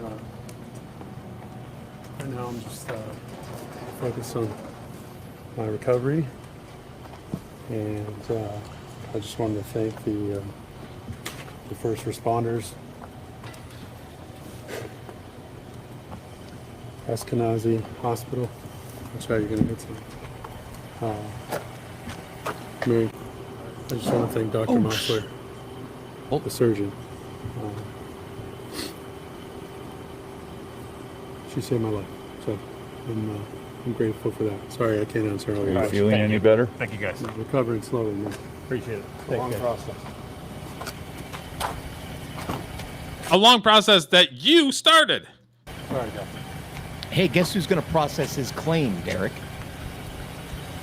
Who's that? Your boy Julio right here. Process the claim. What are you talking about? Eskenazi Hospital. It's I'll tell you offline. Okay. Get some good gushy details. No, I can't do that for HIPAA, but No, I'm not talking about his personal information, but no. anything that we don't know. This And they motherfucker right here. said Eskenazi Hospital. I'm like, whoa, Indiana. Wait a minute. Hold on. That resembles something I know. Yep. Anyway. Okay, so yeah, that's the latest on Mark Sanchez. That thing is for 2 weeks. It's just like a slow drip of like information after information after information. You know what I mean? So it's like, God, this. I don't understand how he was acting like he was on fucking drugs. Yeah. Well, I mean, I don't blame him for not saying anything. Really, he said the right thing. We covered it briefly with him getting put in jail and then immediately getting bailed out by his father. Immediately, I think it was like $50,000 or something. Well, I mean, if judging by what the other guy looked at, the old guy, it could be allegedly could be like attempted fucking murder. He could have killed the guy. Yeah, guy was 68. Mark Sanchez is pretty buff, big guy, athlete. No, hopefully he gets his shit together, and hopefully the old guy's all right. And it's pretty funny that his ex-wife, his baby mom, is like, I'm not surprised he's a fucking weirdo. That's exactly what she said. She goes, well, I'm just going to focus on our son, but I'm not surprised this happened. I'm like, okay. God. Way to go choosing a father for your son, by the way. Freaking wow. All right, here's somebody that when he was a player, I wasn't a huge fan, but now that he's not a player anymore, he's kind of based. Okay. He's kind of All right. based. Based ex-player. Oh, yeah. Hell yeah. Cam Newton. I thought he was kind of like, he was a mid quarterback, but like he was effective at what he did, but I don't think they ever won any world champions when he was with them, was it? No, he got to the Super Bowl, and I know there was a big part of the game where there was a fumble that he could have jumped on, but he pussied out and backed up, and everybody kind of roasted him for being a coward for not jumping on the ball. Yeah, I agree. I didn't like him as a player because I don't like flashy fuckers. I like people who act like they've been there before. And I didn't like his whole Superman and all his dancing, fetching step or whatever. But I have seen him on shows now. He's pretty cool now. I mean, he still dresses like a moron, but. So, what do you think about his new girl? I mean, good for Cam Newton. Yeah, good to be Cam Newton. I'll take two. Thank you. Wow. So he's talking about, I don't know how they got in this relationship stuff because they talk about a little bit of everything, hip hop and all that. And Cam Newton explained why he asked his girlfriend for a list of all of her previous partners before their relationship. Do you think that's something that's out of bounds, or would you ask a potential? No, I wouldn't. You can ask, but the girl has the right to go. None of you weirdo. None of your business. I'm 40. But he still has clout, right? He still has status. So he's got money. Like him could get away with it. Probably. Yeah, that's true. True. Good for him. Good to be Cam, though. Yeah. But he's talking about it a little more. I wanted to know her list. Of who she fucked? I want to know. Names, addresses? I needed to know. I have to. Oh my God. And I'm going to tell you why, though. If you had any type of relationship, intimacy, experiences with people that I really know, I need to know that. I'm owed that. Because if you don't give me that, you got me, hey, y'all, this my girl, and you got somebody over there in that corner like, When there was 5 dicks before you. He's got a good point. One of his old wide receivers go, yeah, that was my girl like 5 years ago. Have fun with her. I mean, if a regular person doesn't necessarily have to do that, but if you have money and you're worried about this girl taking your said money, you kind of have to know, right? Yeah, these athletes need to be really careful with this shit. Because a lot of these women are just out for shake these boys down, you know? Yeah. And she could get away with it because she's insanely hot. Yeah, I mean, it's a weird question to ask a girl, but I kind of get why. I get his point. Like, you could have banged my tight end 5 years ago. I need to know that. Yeah. I don't need to be like, oh, look at my new girl. And have a line of 5 dudes being like, yeah, we hit that. Okay, maybe not the entire list, but was anybody on your list a Carolina Panther at one point in time? Or maybe a New England Patriot? Just curious. Yeah, that'd be something I would want to know. The more money that I'd had, because I could lose it because the courts favor the girls. There's a lot of stuff that I'd want to know. Mm-hmm. The regular schmoes don't have to worry about that, but Nah. Well, the taking all your money part they do, but I'm not going to ask her how many dicks she had, but hopefully it's a small amount. yeah, I'm not gonna ask my bass player, dude. Did you fuck her? Just out of curiosity. We're good here. What's up, my boy? You good? She bad, ain't she? Yeah, that's mine. Baby, you want some juice? You want some punch? It has nothing to do with insecurity, but this is where I want women to understand. If she had been with somebody that was close to me, I would have had to respectfully, I'm not there yet. I can't. Not that grown yet. I can't carry that weight yet. Right. It's not about being grown. It's about how many dicks that this person has, and I have a ton of money, and I don't want to lose my money. Right. So it's not about being grown. It's about having more to lose. If you got nothing to lose, it don't fucking matter.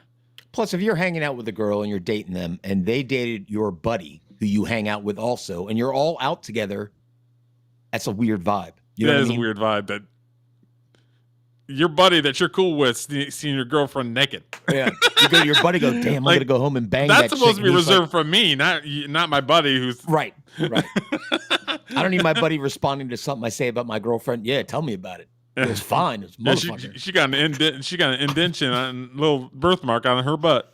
Yeah, that would be awesome. I don't need to hear that.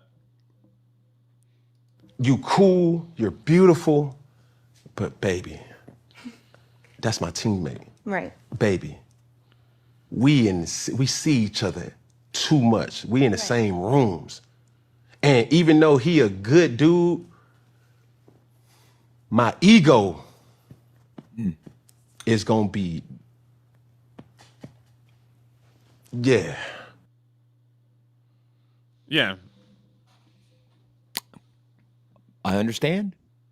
Yeah. I get where he's coming from. And the one girl saying, well, grown. No, it has nothing to do with grown. It's about his wealth and his money, and his responsibilities are different than an average person because of the money that he has because of playing professional football. So his life is different. So to sit there and say, well, it's just being grown, it's like, no, it's not. It's not the same. Yeah. Well, if there was a hottie of the week segment on this show, Derek, she's smoking hot. Couple contenders Lord. tonight, but yep. How about that? How about that? I mean it in a respectful manner, of course. Okay, so now we're gonna get into the thick of things and some weird shit. Aight. We got some hot babes and some dudes on freaking drugs or something. Okay. Now we're gonna go and shit. Just the shit's just gonna be weird. God damn it. Okay, so this one right here is we'll watch it and then we'll comment on it. Over the last 2.5 seasons, the Williams Valley football team has had a 28-6 winning record and has brought back 2 District 11 2A titles. Steven Sedesi, the man coaching the team during those victories, resigned on Monday in the middle of the season. I decided Monday morning that if my business is going to get threatened, if my family's going to get threatened, it's small school football. I don't need to have that in my life. Stodden says parents of players on the team have made threats to him and his father, Mike Stodden, who was the defensive coordinator on the team. We had tires flattened the other night. In my dad's truck, we had a billboard painted with some derogatory words on it, pretty much the same ones I used there about abuse and being abusive and stuff like that. Stodden says the reason this is happening is because over the last few weeks, players have been increasingly disrespectful. Berating coaches, cursing at coaches. When coaches took disciplinary action, like forcing kids to run, things didn't get better. Kids didn't take to that so well, and it started to really backfire. Eventually, tensions got so bad, Stodden says the school suspended his father from a future game just hours before the team was playing Schuylkill Haven last month. And because players were still disrespectful after the fact, coaches decided to bench some of the players for their next game this Friday. When parents obviously found out we were going to be sitting some kids, we got a lot of backlash, a lot of threats. We were threatened that if their kid don't start in the game, that they would need to have extra security at the game. After threats escalated over the weekend, both Stephen and his father decided to resign, and Williams Valley's athletic director is now stepping in as head coach.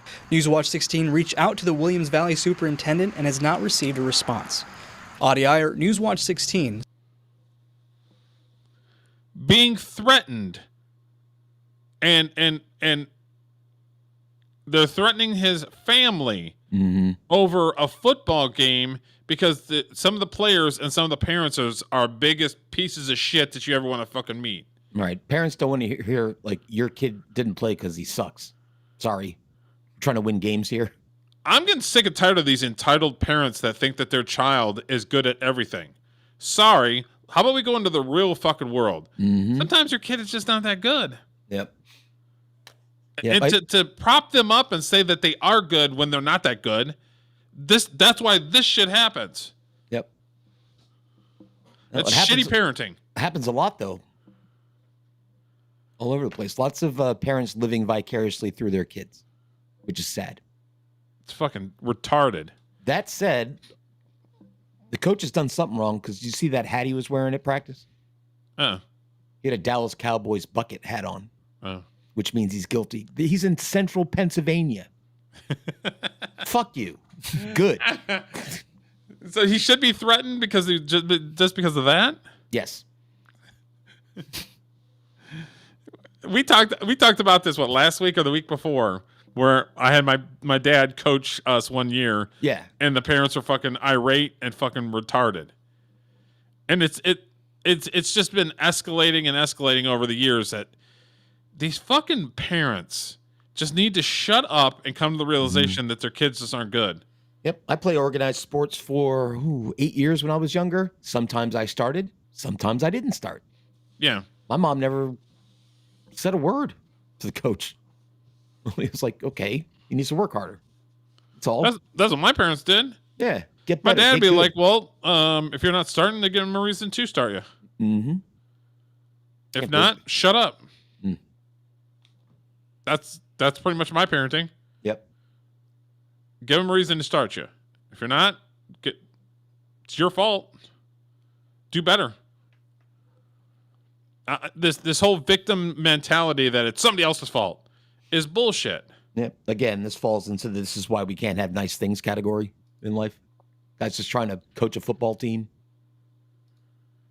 Yeah. Now his family's getting threatened. Getting absolutely freaking threatened. Stupid. So this guy was going to be. He was bordering on Dum Dum of the Week. Oh. Okay, so LeBron superfan Andrew Garcia is suing his favorite player for fraud, deception, and misrepresentation, seeking to recover $856.66 he spent on tickets. He should know that his fans are going to go spend their hard-earned money. Of course, he's a little LeBron fan. A lot of this case is about principle to me. It's not so much about the money, to tell you the truth. 29-year-old Andrew Garcia is taking his favorite basketball player, LeBron James, to court after the Lakers superstar posted this video on social media with the caption, "The decision of all decisions." And I seen it on social media, and right away I thought back to when Kobe Bryant, announced his farewell tour about 9 or 10 years ago, and I seen that as an opportunity that I didn't want to miss out on. He wasn't the only one thinking LeBron was going to announce his retirement. So Andrew bought 2 tickets for a Lakers game in March, believing it would be his last chance to see LeBron on the court. It was going to be his last game against the Cavaliers, and that's his former team, so I thought that would be a very good game to attend. But LeBron's announcement wasn't about retirement. It was about a business venture. Man, this is tough. In this fall, I'm going to be taking my talents to Hennessy VSOP. He should know that fans are going to go spend their hard-earned money thinking that this is something meaningful, and for him to do something like that. So he was duped, and now he's suing. He was duped. Well, lesson learned, son. Support a better fucking basketball player, not a dickhead. He should know, or should have known, that this. The dude is one of the most self-centered dudes on the planet, dude. You're talking to the fucking clouds. He did troll the entire sports media because I did see people talking about, oh, what's his decision going to be? Is he going to retire? And I'm like, oh, he got a sponsorship with Hennessy. I mean, not that that's not stereotypical enough. What's next? Newports? He's going to have a sponsorship with Newports too. Lottery tickets. Newports. Right. Cigarilla, grape cigarilla. But this guy's ridiculous. Like, how can you put your face on television and say this? Doesn't he have any pride? And he's suing for $856. For $800? Where's Judge Judy? Call your office. Get in here. Yeah, no shit. That's small claims court, right? Yeah. $5,000. Any other court is going to laugh his ass out. $868.50. It'll immediately get thrown out, right? Well, LeBron's just going to reach in his pocket and here, whatever, buy some Hennessy with it. Buy some Hennessy with it. Mm-hmm. He was duped, Derek. He's duped and he's angry. He's pissed. Was going to happen. Andrew filed a claim in small claims court, accusing LeBron of fraud, deception, and misrepresentation.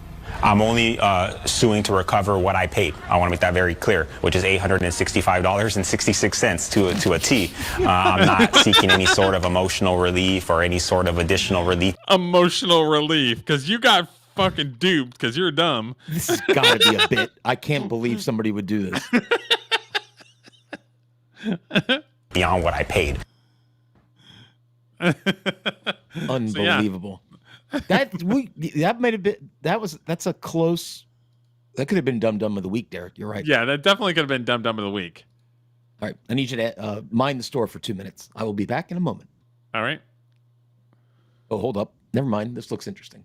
Hold up. Wait a minute. Something ain't right. Okay, so this is you know Steve Inman, right? We would watch a bunch of his stuff on Dave's channel where it's just like fighting videos and car videos. Oh, okay. Steve Inman. Yeah. He posted this on his channel the other day, or on his X account, because he was one of those guys that didn't he stopped doing videos forever. Mm-hmm. So I don't know if this is sort of his introduction to going back into it. So I'm like, oh, Steve Inman. So that's why I just kind of grabbed it. And always remember, kids, that if you think that you're tough, there's always somebody that's always tougher. There's always a bigger fish. There's always a bigger fish. There's always somebody that's tougher. Well, getting up in somebody's face, leaving your chin exposed, leads me to believe you're all talk and no walk as you get pushed back, trying to hold on to his clothes, and now closing the distance between the two. And it appears he takes an overhand right and a couple of uppercuts, and out of nowhere comes Bubba. Now trying to break this fight. What are you doing, man? And out of nowhere comes Bubba trying to break him. Look at Bubba. Bubba's got his ass hanging out, boy. The fight, why is his ass crack showing the dark side? After getting his ass kicked, you just tuck your little tail and move on. Yeah. No, this guy goes after him again, hoping the brother's going to help him out. Correct. The moon has been exposed, and why is he bringing up this fight? There's no rules in a street fight. And booyah! Then takes an uppercut to the friggin' chin, and in his life. Like what? What? Why? I gotta give props to Bubba though. He's like, I'm gonna try to break this. Oh, all right. My pants are already down. My ass is already hanging out. So all right. I thought I was breaking this up, but if you want another round, y'all go ahead. Night, get this guy some Giza sheets, quite possibly a my pillow. Obviously, he was getting up in his face, leaving that chin exposed like an idiot. A missed opportunity, but the opportunity out with his ass exposed and everything. What the hell is going on here? This guy trying to make some sexual statement? I'm not quite sure. And if it is his friend, well, my God, he didn't do him a favor at all. He stood him back up, and this is exactly what the other guy wanted. He's like, great, now I can finish this fight. Misses while crossing over with that right, and then underneath he finds the sweet. It was remember that Good Night Jim Kite we watched? Same thing. Yeah. I'm surprised Homeboy got up after the first round because he got hit by like 4 or 5 good punches. It had to have been personal, right? Because if it's just a drunken stupor, like you're not that into going after the guy and getting your ass beat twice. My guess is the white guy was probably leaving someplace out, and then the homeboy just rolled up to him like he was trying to do something, and guy said, "Well, I'm not going to give you the opportunity." I'm not gonna do shit. Hit him with some hooks, some uppercuts. I do love that the guy that broke it up decided to let him keep fighting. That was my favorite part. It's like, all right, that's enough. Oh, you want to keep going? Oh, well, I'm out then. Fuck y'all. Go ahead. It's left. Okay, so we got a couple more videos before we go to the main event. Okay, so this person is an influencer. Of course she is. Mm-hmm. Tatiana Martinez is an illegal who built a social media career doxing ICE agents and their families, was arrested in Los Angeles in August, has now been deported back to Colombia. And this is her getting arrested. Like she's got a banging car and everything else. Not anymore.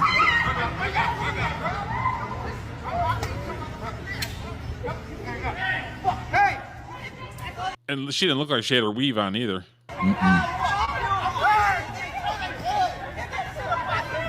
No, she doesn't. I didn't know Colombians had weaves. Well, I don't know. I'm behind the times on that. She kind of looks like half black, half Colombian or something. Yeah. Espérate, no, güey. No, espérate, me voy a dejar, pero espérate, me voy a dejar, pero espérate, me voy a dejar, pero espérate, me voy a dejar, pero espérate,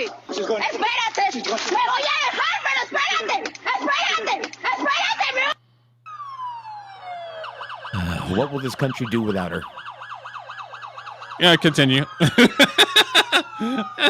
So she was online saying I'm illegal, like she admitted to it.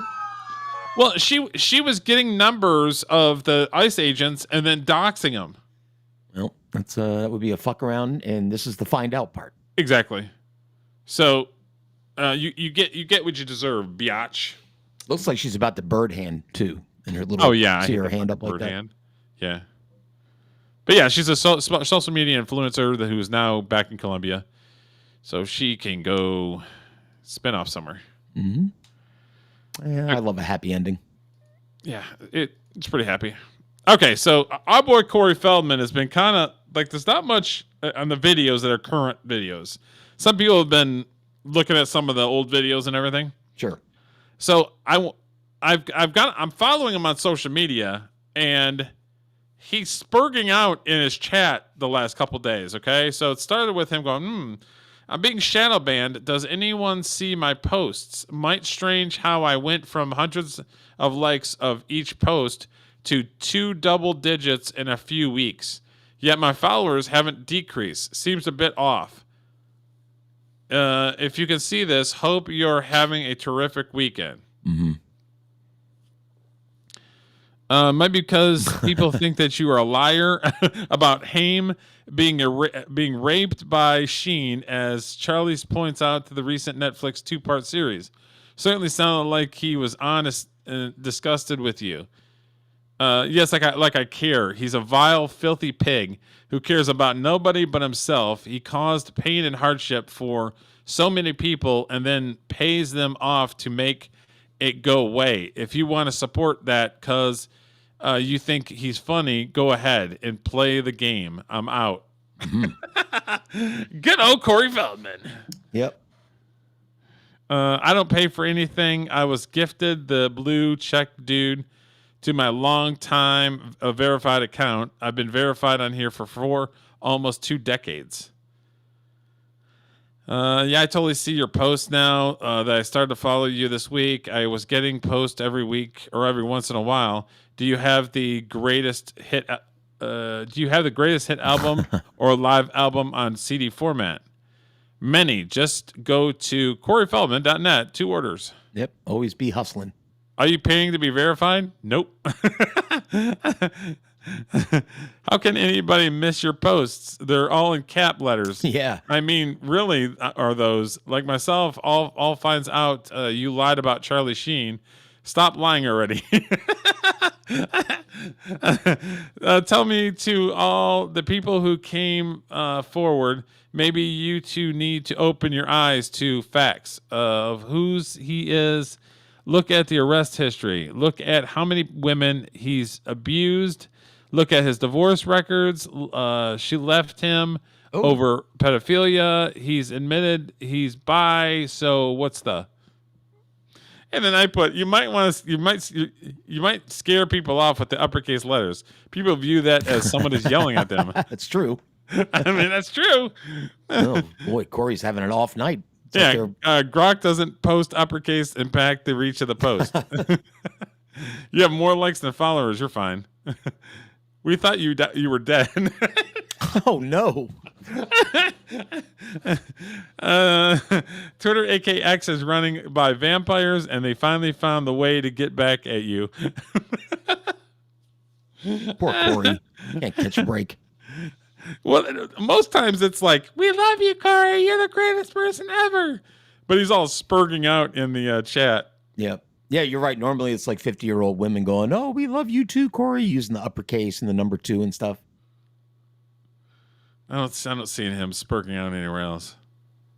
But I thought it was pretty funny because I was watching it today and I'm like, all right, I'll grab it. Yeah. Bro, your PFP makes you seem like you do for men only type of magic. Haha, yep. For men only. Let's see if spurted out anywhere else. Nah, if you get this far down in the comments, usually there's... Yeah, usually people don't take the time to... Nah. But yeah, he's all spurting out in the comments. I thought it was pretty funny. So, all right. So here's the last one. This one's a 16-minute. And what I'll be right back, Derek. Sure.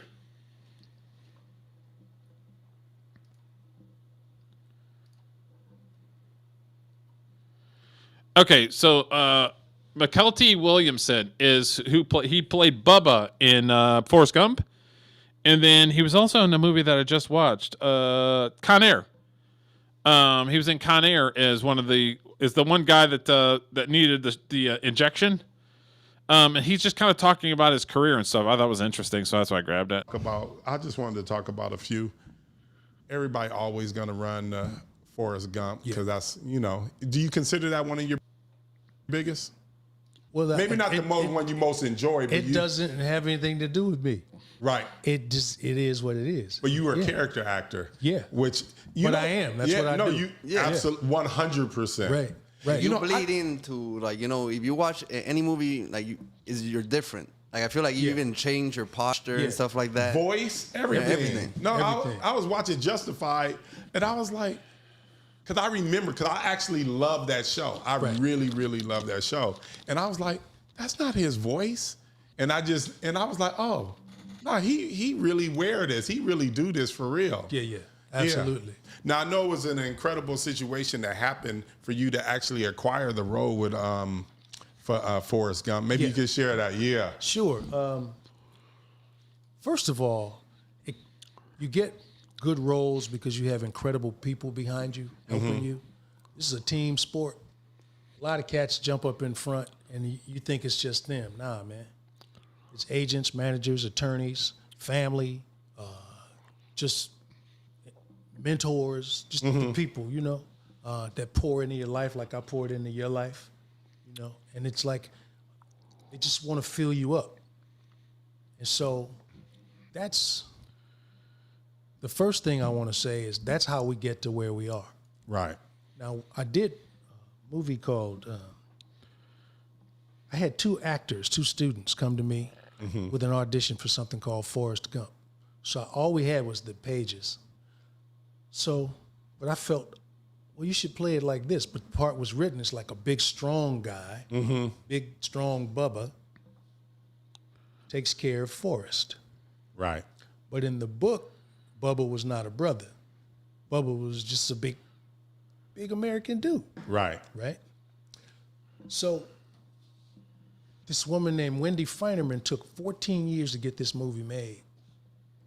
And so I found that out. I'm like, this is probably going to be a really good movie. And who's in it? Tom Hanks. So I was trying to show my two students what to do, right? Right. They were like, nah, coach, it ain't like that. It's like, I said, well, let's do what you feel comfortable with and make sure you. Have you seen Forrest Gump?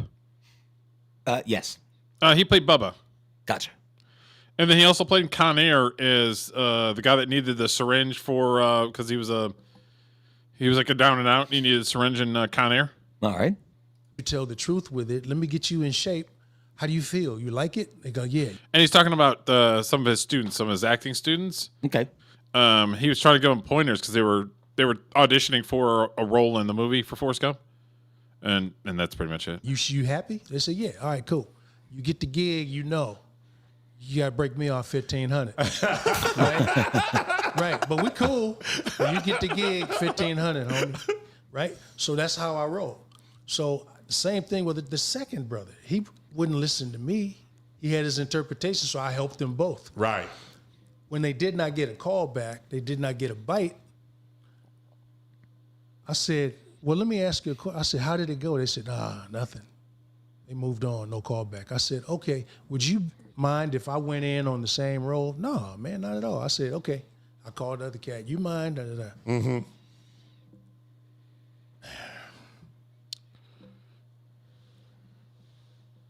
I went in on a Saturday. They gave me a Saturday appointment. Right. And this is not to disrespect anybody, but listen, production people have a flow. They've got stuff going on. If you call them for a favor, they squeeze it in where they squeeze it in. Right. Man. People ain't necessarily trying to be funny by seeing me on a Saturday. So I want everybody to understand that too. They're doing my agent a favor. Right. Yeah. Now, I couldn't get in on the audition. My agent first called me back and said, they said they don't know you. I said, man, come on, man. I'm teaching 2 scrubs. What are you talking about? They don't know me. These dudes won't even listen. Right. Scrubs, right? So they got me in on a Saturday. I went in, I stuffed my lip and did my whole thing and did the interpretation of the character. And they asked me, all right, can we match you up with, and they matched me up with Tommy Hanks. So they knew we had something. Immediately, you call in the star, we was like, we got something. Right. You don't know it. So you automatically changed the role in a sense. It's just my interpretation of I get whether it be a song, a way you season a steak. What was that? I didn't say anything. Oh, I thought you said something. Right. The way you cook an egg, whatever it is, the way you. Well, because he was saying when you were gone, he was saying that the role was actually Bubba was a white guy in the book, and his interpretation they liked, so that's what he's talking about. Cool. Grow bananas. It's like it's just your style. Was it on the script, the lip thing, or that's all you? No, none of that. None of that. No character description. Just dialogue. How did it go with the read with Tom Hanks? So they matched me up with Tommy Hanks, and then Hanks and I are sitting across a table that's a little bit wider than this table. We're sitting across from each other, and we're being observed by everybody from my left, his right. And we're doing an exchange, doing the scene back and forth. And Hanks is kicking me under the table. Like, yeah, man. You killing it. And that was it. The rest was history, man. We started rehearsing. The filmmakers, like I said, Wendy Feinerman, Bob Zemeckis, the director, the producers, they were kind enough to let me go down to South Carolina early and start doing my shrimping research on like what shrimpers really to be a shrimp boat captain. That sounds like fun. Bob Zemeckis, they made it part of the production costs. So I was able to prepare, and then we all rehearsed together. We read the script every day. We read the script for 2 days.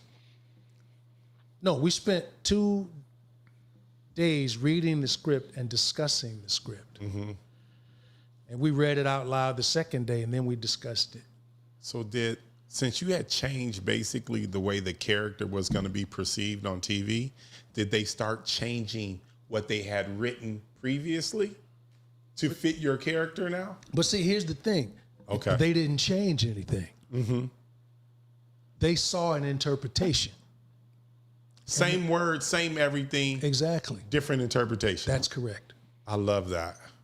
I love that. And it's funny because I know you used to teach a class based on different interpretations. Right. Everybody within the class, 20 people in the class, all 20 of them give their version of that same, yeah. Yeah, but it's the character workshop. And the number 20, you have a really good memory, AD, because it's 10 actors and they each do 2 scenes, so there's 20 performances.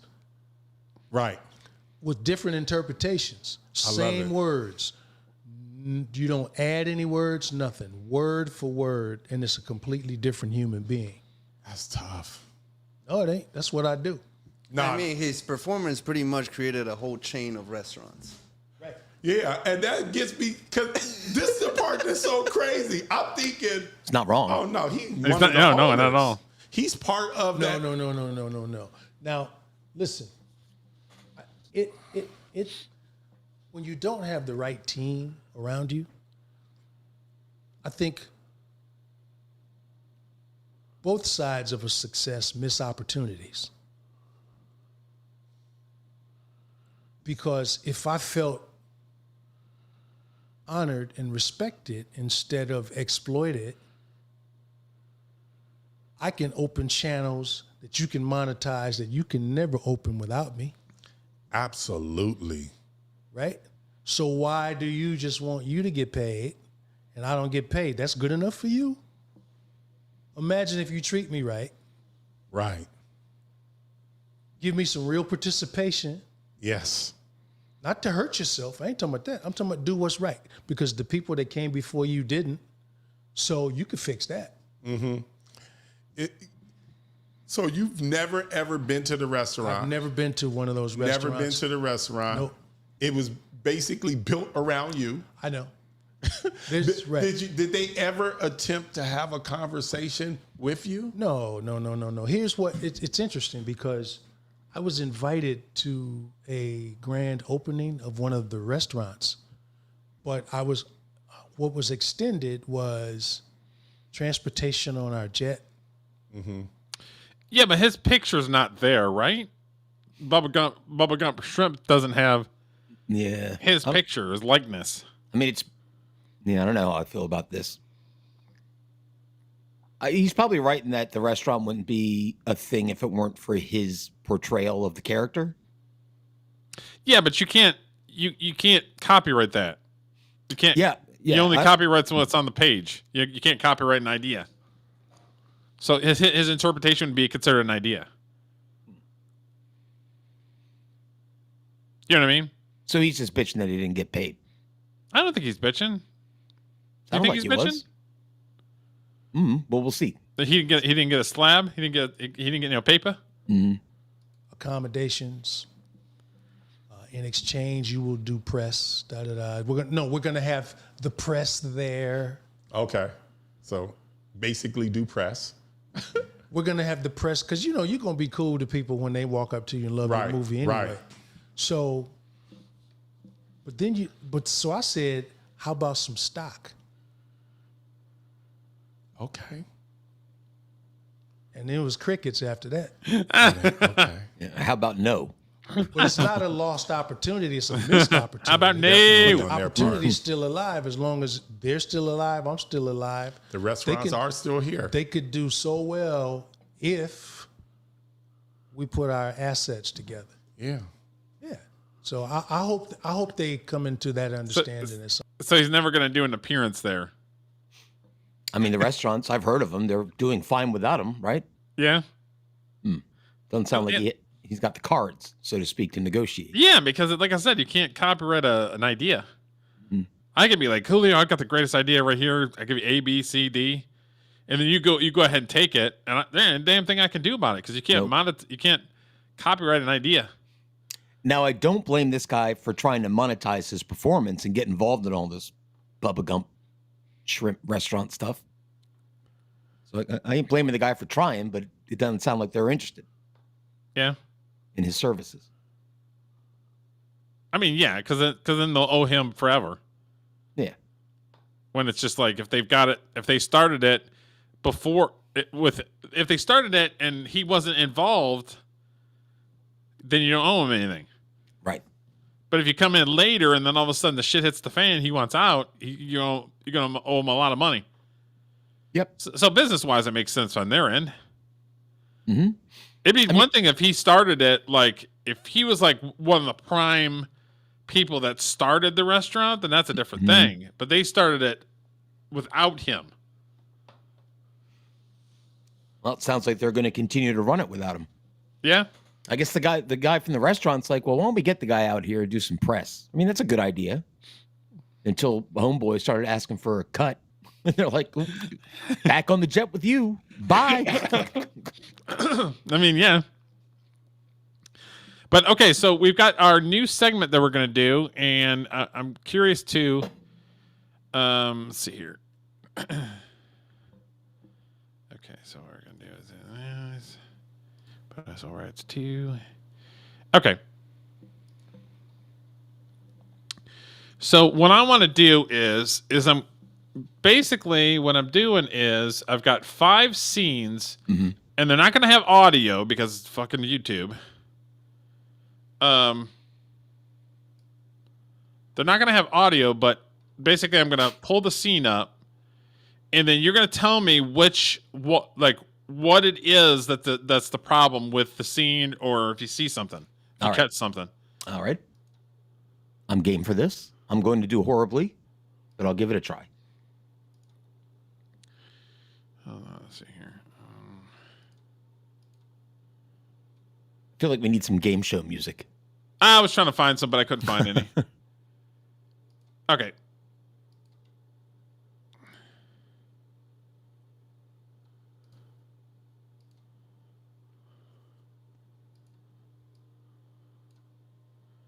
Okay, so you ready? Yep, I'm ready.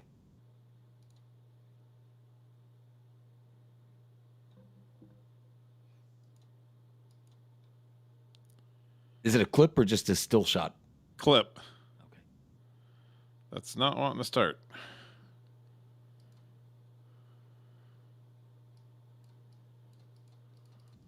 Okay.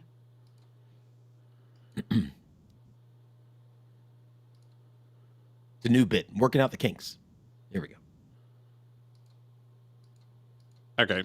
Yeah, we're going to switch gears because this ain't working. All right. Not sure why. Let me try a different one.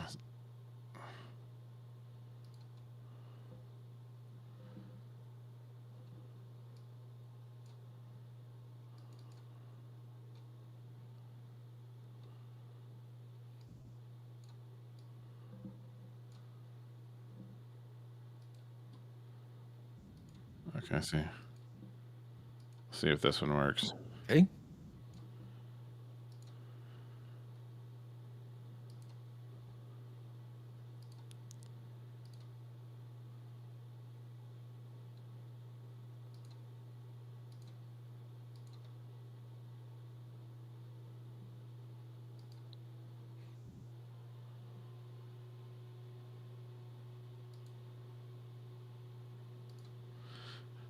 Okay, let's see if this works.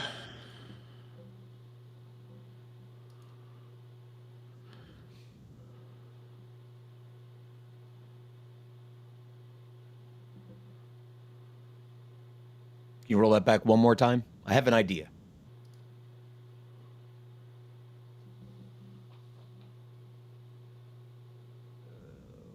Okay, I'm going to guess, Derek, that the wheel fell off the chariot, but when it hit the wall, both wheels were on the chariot.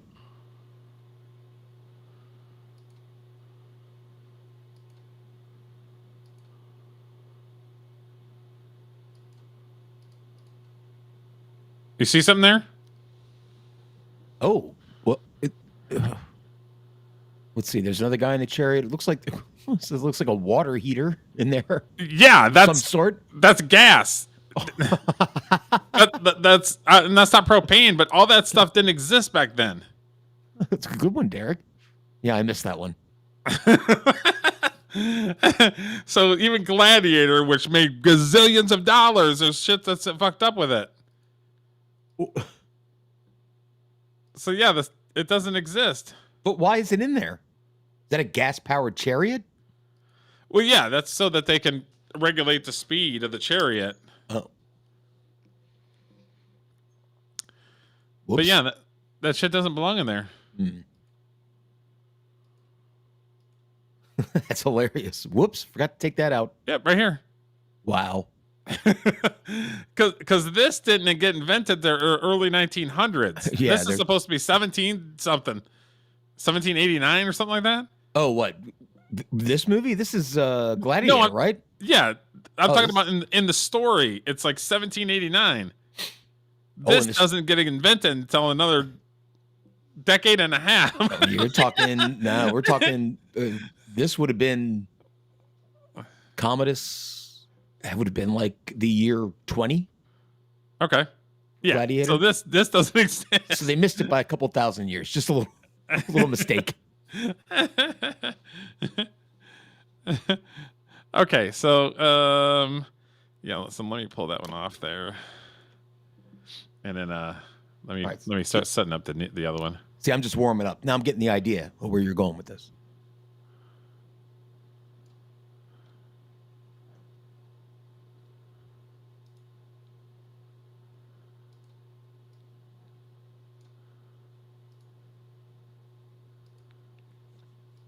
Your Lions are up 10-6.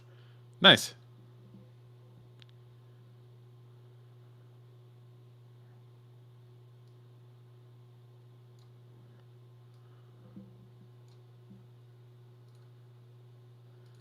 Okay, so this is gonna be the same movie, and then point out where the inconsistency is, or where the screw up is, or whatever.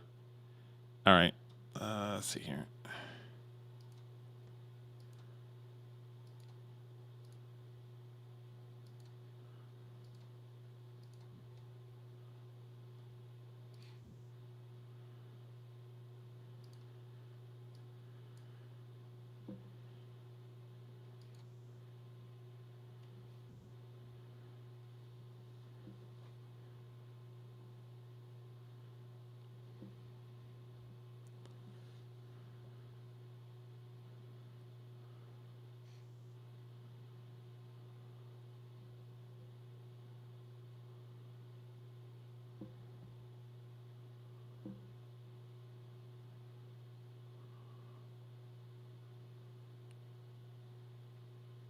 Right.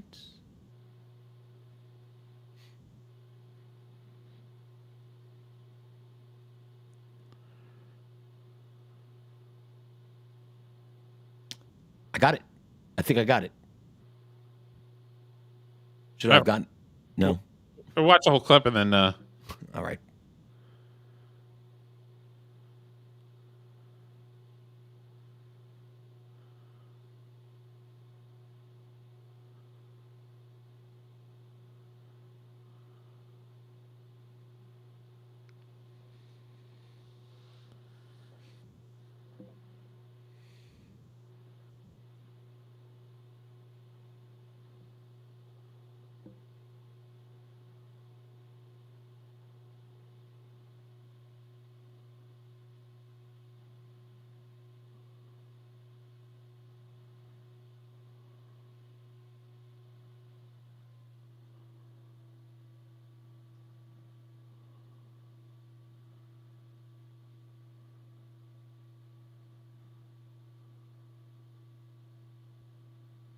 All right, what do you think? Well, I had an idea earlier, but I don't think you would have ran the clip that long if my idea would have been correct. I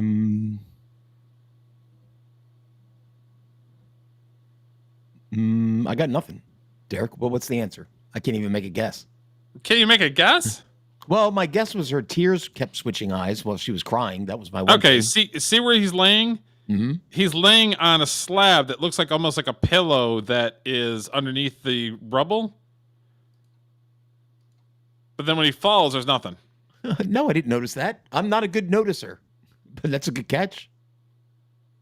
So he must have complained that it was uncomfortable, and they put that little thing in there to my neck support his head or something. Hey, my damn neck hurts. Somebody give me a pillow. See, Derek, I would have never, ever caught that. Really? I don't think so.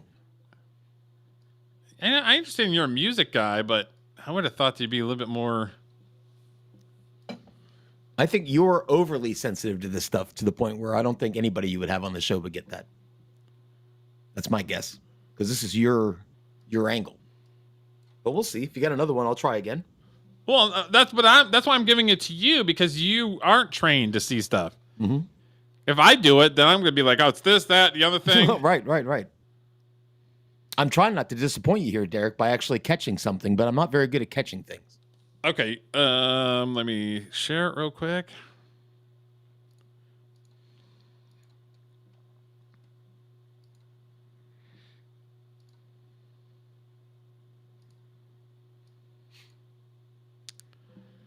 Okay, you ready? Yeah.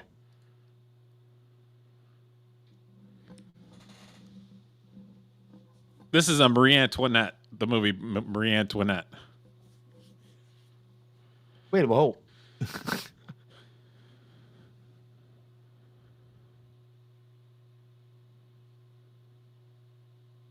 I think I have this one.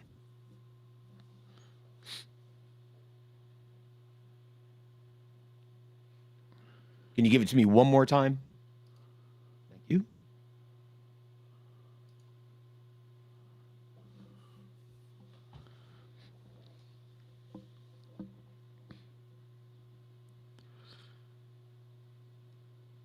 I'm going to be so happy if I get one, Derek. I'm going to be thrilled. And I think I got this one. All right, what do you think?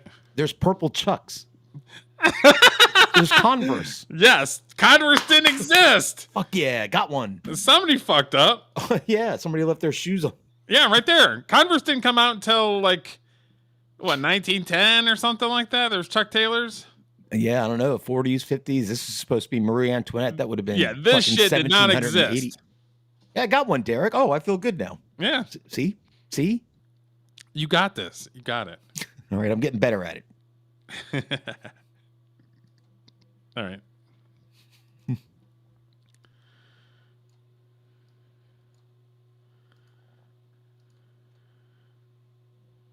Now I'm feeling the pressure because I'm on a roll of one. Don't feel the pressure. What is this? While Derek's pulling this up, join us on Tuesday evening at 8 o'clock here on Frames and Rhythm. Like and subscribe. Check out the prominent citizens on YouTube, Apple, Spotify, wherever you listen to or steal music. Be good to your parents. Be kind to each other. There's no other way to make this smoother. I'm good. It's going to air out probably.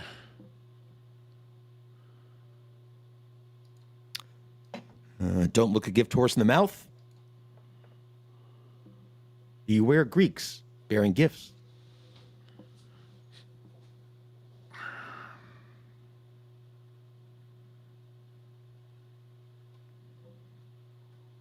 Don't use EVMux as your streaming platform. Yeah, it's definitely got limitations. It's going to air out again because it's not wanting to open. Well, I'm 1 for 3 so far. Hopefully you'll be able to get one up and I can at least hit 500.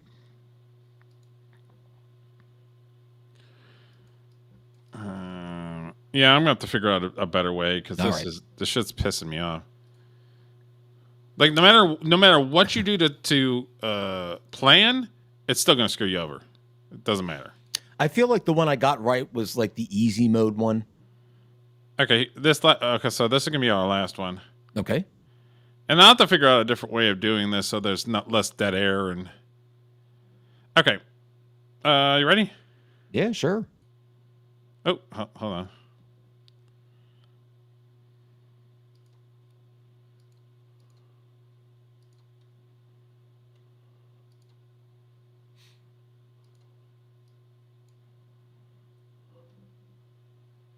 Willy Wonka and the Chocolate Factory. All right.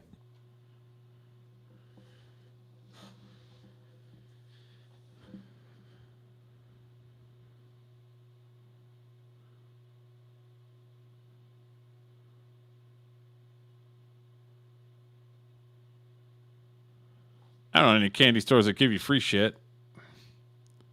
Give me one more of those.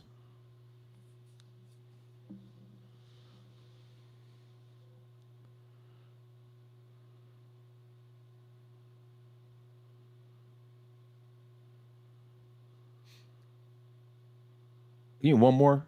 I think I might have gotten it.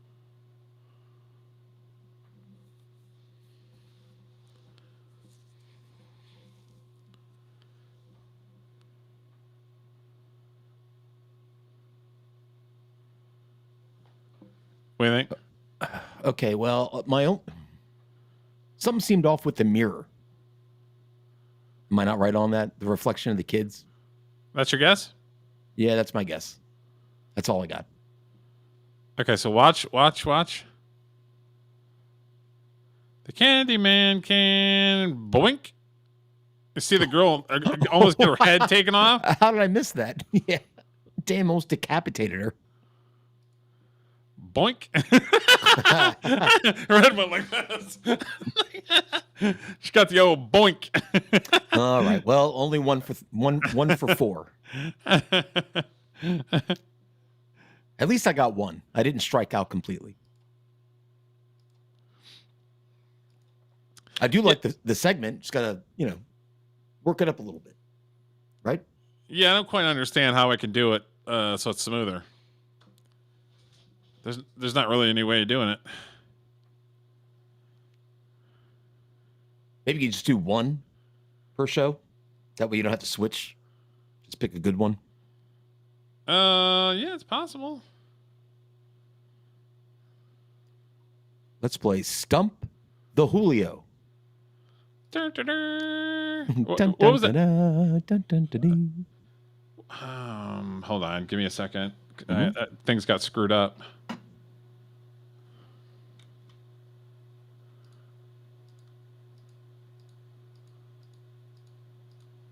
Yeah, it's like Bizarro stream. I'm on this side now.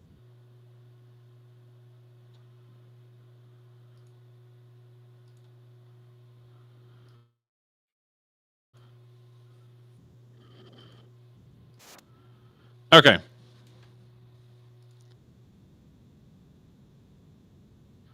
All right, so let's go to the main attraction of the night.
doing a little deep dive into Lynyrd Skynyrd. Yeehaw.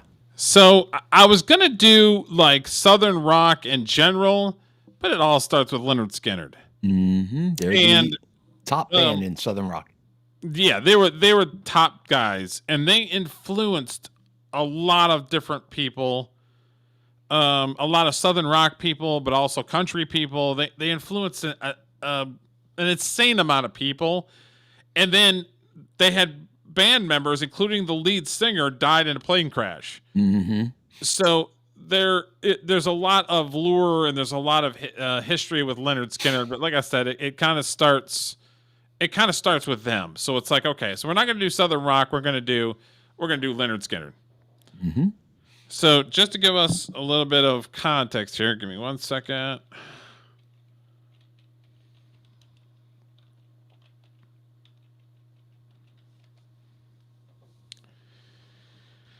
Okay, so Lynyrd Skynyrd is an American rock band formed in 1964 in Jacksonville, Florida. Georgia and Florida were influential with Southern rock style of music. Oh yeah, yep. There were so many bands that started in Florida, or they started right on the border of Georgia and Florida. Mm-hmm. Florida-Georgia line. Yep. Yeah. So I live in Georgia, so that's why I was like, okay, we're gonna do something that's a little bit more. Kind of a local type thing. Mm-hmm. And we always like talking about music, and I want to do some more of this type of stuff with other bands and stuff. So I was like, okay, we're going to do Lynyrd Skynyrd first. So, okay, so 1964, Jacksonville, Florida, known as popularized Southern rock music. Their signature songs include Sweet Home Alabama, amazing, Freebird, amazing, and then we just heard Simple Man. Mm-hmm. Simple Man is probably my favorite song by them. So yeah. The band's early lineup featured Ronnie Van Zant vocals, Gary Rossington guitar, Alan Collins guitar, blending blues, country, and rock influences. They achieved fame with albums like Pronounced, Lynyrd Skynyrd in 1973, and Second Helping 1974, and a tragic plane crash in 1977. Killed Van Zant and others, leading to a decade-long hiatus. So they didn't do anything for a decade. Mm-hmm. And then his brother took over as the lead singer, which is in the clip that we watched of Simple Man. That's not Ronnie Van Zant. That's his brother, Joe. I don't know. There's like a million of them. Yeah. As of 2025, Gary Rossington is the last original member. Passed away in 2023, but the band remains active with Ricky Medlock and others. Their music endures for its raw energy and culture remnants, especially in the American South. So yeah, that kind of gives us a little bit of a little background into them. Mm-hmm. Another interesting thing about Lynyrd Skynyrd is if you go to Wikipedia and look them up, they've had so many members that have been a part of that band that there's a completely separate Wikipedia entry for members of Lynyrd Skynyrd. Yeah. There's like 31 members. That's crazy. 11 are dead. Don't join Lynyrd Skynyrd, kids. It's not good for your health. At some point, do you think it's more of just an homage type thing of being part of Lynyrd Skynyrd, even though you could call yourself Lynyrd Skynyrd number 2? It's sort of just like paying homage to the people that were there before. Yep. I mean, somebody who has the rights to the name continues to live because they're still out there, as far as I know, doing shows at state fairs and stuff. Okay. And that song, Simple Man, I don't like that song, and I think it's because I had to play it in my band. But the version you played was killer. Oh, yeah. That was really good. The live version of it? Yeah. Yeah, it was way better. There were some other ones that was like, okay. I found that one. I'm like, oh, yeah, that one's good. That was really good. Yep.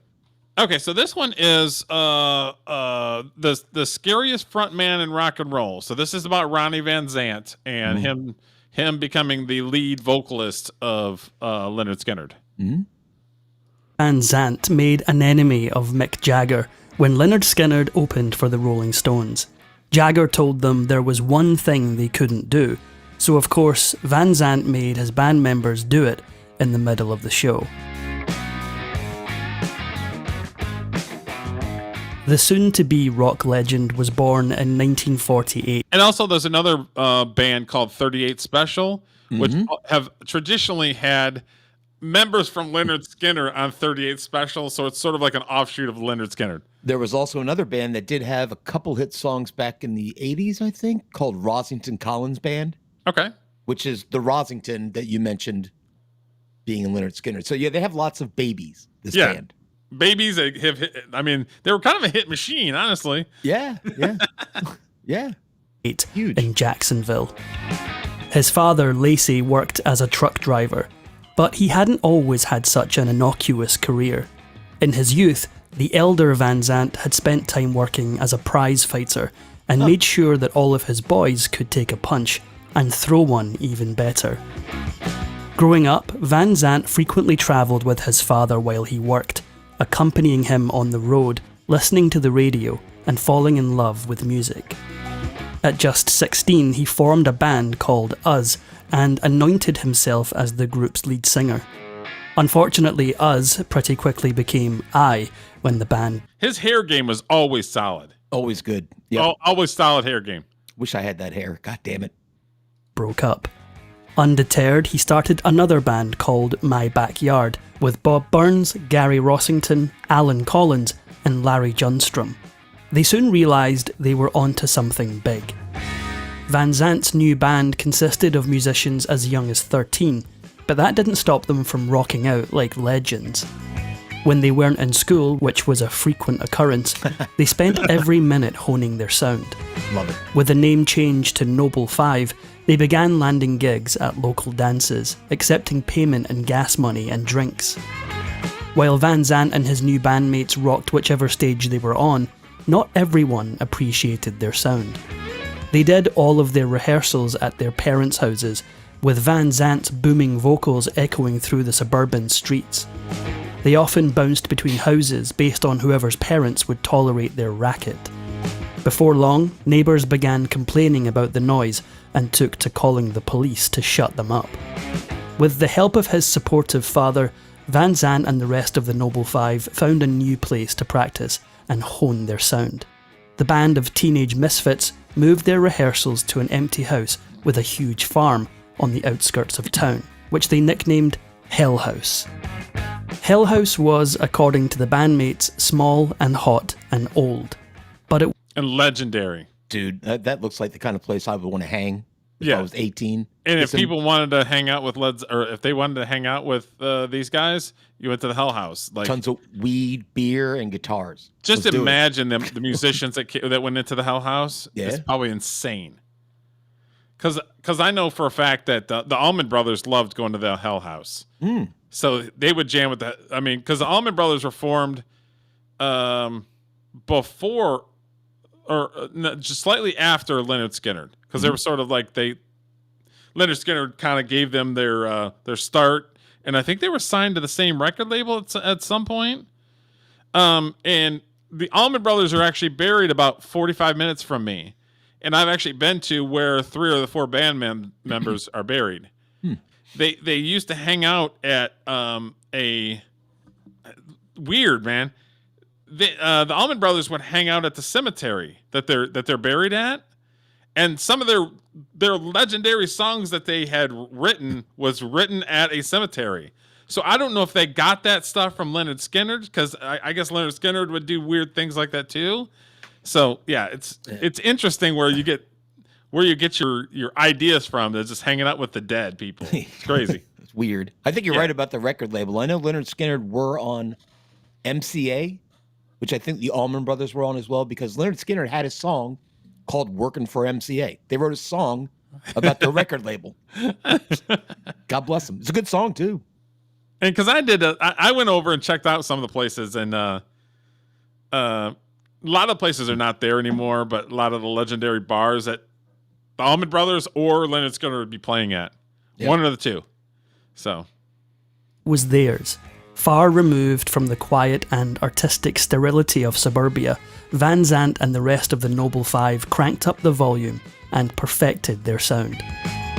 In those early years, Van Zandt and his bandmates experimented, not so much with different sounds, but with different identities. They continued booking gigs at clubs, but always performed under different names. Wildcats, the Sons of Satan, Conqueror Worm, The Pretty Ones, 1%. Finally, however, they found their true identity in one act of defiance. When they weren't rocking out in Hell House, Van Zandt and his band had been stirring up trouble in school. All of the bandmates, with the exception of Collins, had attended Robert E. Lee High School. According to one former educator at the school, the dress code involved sideburns not coming below the ears, hair not touching the back of the collar, belts had to be worn. They're rebels. Robert E. Lee. You know, legit, I went to Robert E. Lee Junior High School. Oh, did you? Mm-hmm. That shit wouldn't Shirt fly tails nowadays. had to be tucked in, and socks had to be worn at all times. Suffice to say, no rock and roll legend like Van Zandt was going to dress like a stooge. In an effort to defy the dress code, Van Zandt would put Vaseline in his hair before school to keep it off his collar. While the trick fooled most teachers into thinking that he had short hair, there was one teacher who saw straight through the ruse. According to bandmate Rossington, the gym coach would patrol the showers after class. On more than a few occasions, he caught Van Zandt. I don't know if I like that. Nah, Get that's out of a here, weird. gym teacher. It's a Get the little hell off. out of here. And his fellow rockers Fucking creeper. with their luscious locks, dripping wet and hanging well below their collar. Each infraction resulted in a trip to the principal's office and eventually suspension. How do you send somebody to the principal's office because it's their hair and it literally they're not going to cut it? I don't know. It was before my time. I couldn't have imagined getting sent to the principal's office for having long hair. Yeah. It's wild. But it was the South. Fed up Bible with Belt. the gym teacher's constant What was that? I said it was the South Bible Belt. They're pretty conservative down there back then. nagging Still are. about their long hair, Rossington gave him the finger and dropped out of school. A few nights later, the band were playing a gig at the Forest Inn when Van Zandt had a stroke of genius. To a crowd of mostly past or current Robert E. Lee High School students, he announced the band would be changing their name, and the inspiration for that change was their straight-laced school gym teacher, All those a names man are killer. named Leonard Skinner. And that's how Leonard Skinner was born. With a new name and an increasingly sharp sound, Van Zandt and his bandmates So is their principal's name was Leonard Skinner? I had heard it was their phys ed teacher, but then I guess it's the. I knew it was a teacher or an authority figure at their school that they named the band after, but I guess it was their principal. That's clever. pretty funny. That'll show them. It's actually fucking. That's a good troll. Sticking it to the man, baby. Yeah. I'm dropping out. I'm going to be a rock star, and I'm going to name my band after you. You know that had to come up too. You know it had to. around Jacksonville. Sometime in the mid-1960s, Van Zandt met Nadine Insko. By January of '67, the couple had tied the knot, and within a few years had a daughter named Tammy. But his wife might not have been very supportive of his musical ambitions. Around the time that he was married, Van Zandt seemed to be putting his rock and roll lifestyle on hold and was working at his brother-in-law's auto parts store. But the quiet life of a family man and auto parts dealer was never going to keep Van Zandt interested for long, and neither was his wife. Van Zandt and Insko divorced in 1969, curiously right around the same time that he met Judy Seymour. A few years later, Van Zandt and Seymour had tied the knot and had a child. By 1970, he and his Leonard Skinner He didn't waste any time. I know that. Nope. bandmates had recorded a demo and In that order. Yep. Do not pass go. Do not collect $200. Catcher, banger, marrier. That's it. Capricorn Records had offered them a deal. But then Van Zandt did something no one could believe. He turned it down. He spent the next 3 years putting in long hours with his bandmates. They performed at dive bars, often travelling for hours to go from gig to gig. Hell yeah. Slowly, their sound began to mature. They upgraded their equipment, and they became masters of the rhythm of Southern rock. Van Zandt, however, never felt like a true Southern rock star. Even though the Now, is there was there certain things that they were doing for that particular sound, or were they just meshing musical genres together, and that was what they called Southern rock? I don't know. It's a good question. I never really thought of it. It's really blues based. Like all their songs it's really are blues bluesy, based and but what makes country it- with a little bit of rock and roll. Yeah, like Led Zeppelin was blues based too, but they don't sound anything alike. So I wonder I think Leonard Skinner had a little more swing in their drumming, a little more danceable stuff. Okay. I think. I don't know. It's a good question. I'll have to think about that as we watch this. Content of their lyrics was decidedly and distinctly Southern, Van Zandt claimed that the Lynyrd Skynyrd sound was a bit more continental. He said that the band had modelled themselves after the British invasion bands of the 19th. Continental, what does that mean? I don't know. Is that a technical term? I don't know what. No. I don't know what the hell that means. No. I do know that's the Rolling After Stones. 3 long and hard years on the road, Lynyrd Skynyrd had perfected their sound, and someone had taken notice. In 1973, MCA approached Van Zandt and his bandmates with a better record deal. This time, he couldn't say no. Shortly after signing the record deal, the band released their debut album. It was an instant hit and included tracks like...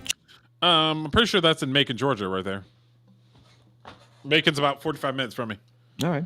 I think I have another answer to your question earlier. So I think it's a mix, danceable swinging drums mixed with blues with boogie woogie. You know, boogie woogie, like ba-doom, ba-doom, ba-ding, ba-ding, like that piano old, like boogie woogie? It's called boogie woogie. That's what it was called. It's just called a boogie. Okay. It means hoppy, dancey, which a lot of their songs were pretty, you can get up there and dance to some of that shit. Okay. Some of their stuff. Tuesday's Gone, Simple Man, and their signature song, Freebird, which Van Zandt had written the melody and lyrics for in just 3 minutes. At one performance, later released on the 1976 live album One More from the Road. Can you write an iconic song of 3 minutes, Julio? Yeah, I did last Friday, actually. It's iconic? It'll be...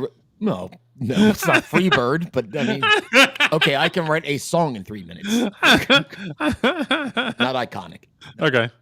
Van Zandt asked the crowd what they wanted to hear. When the crowd shouted back Freebird, the band gave the people exactly what they had asked for, breaking into a 14-minute long rendition, cementing their place in the annals of rock history. Van Zandt's playful moment with the crowd turned into a kind of meme at concert performances. Decades later, when other rock legends like Nirvana and Bob Dylan asked the crowd what they wanted to hear, the crowd would shout back Freebird in tribute to Lynyrd Skynyrd. Well, I can't free you. A stage in front of a crowd of music lovers had always felt like home to Van Zandt. Of course, it's frickin' what's his name from Pearl Jam? Eddie Vedder, yeah. That's true, though. That is like a trope, like a bit. If you're at a concert, what do y'all want to hear? Like, my band did that.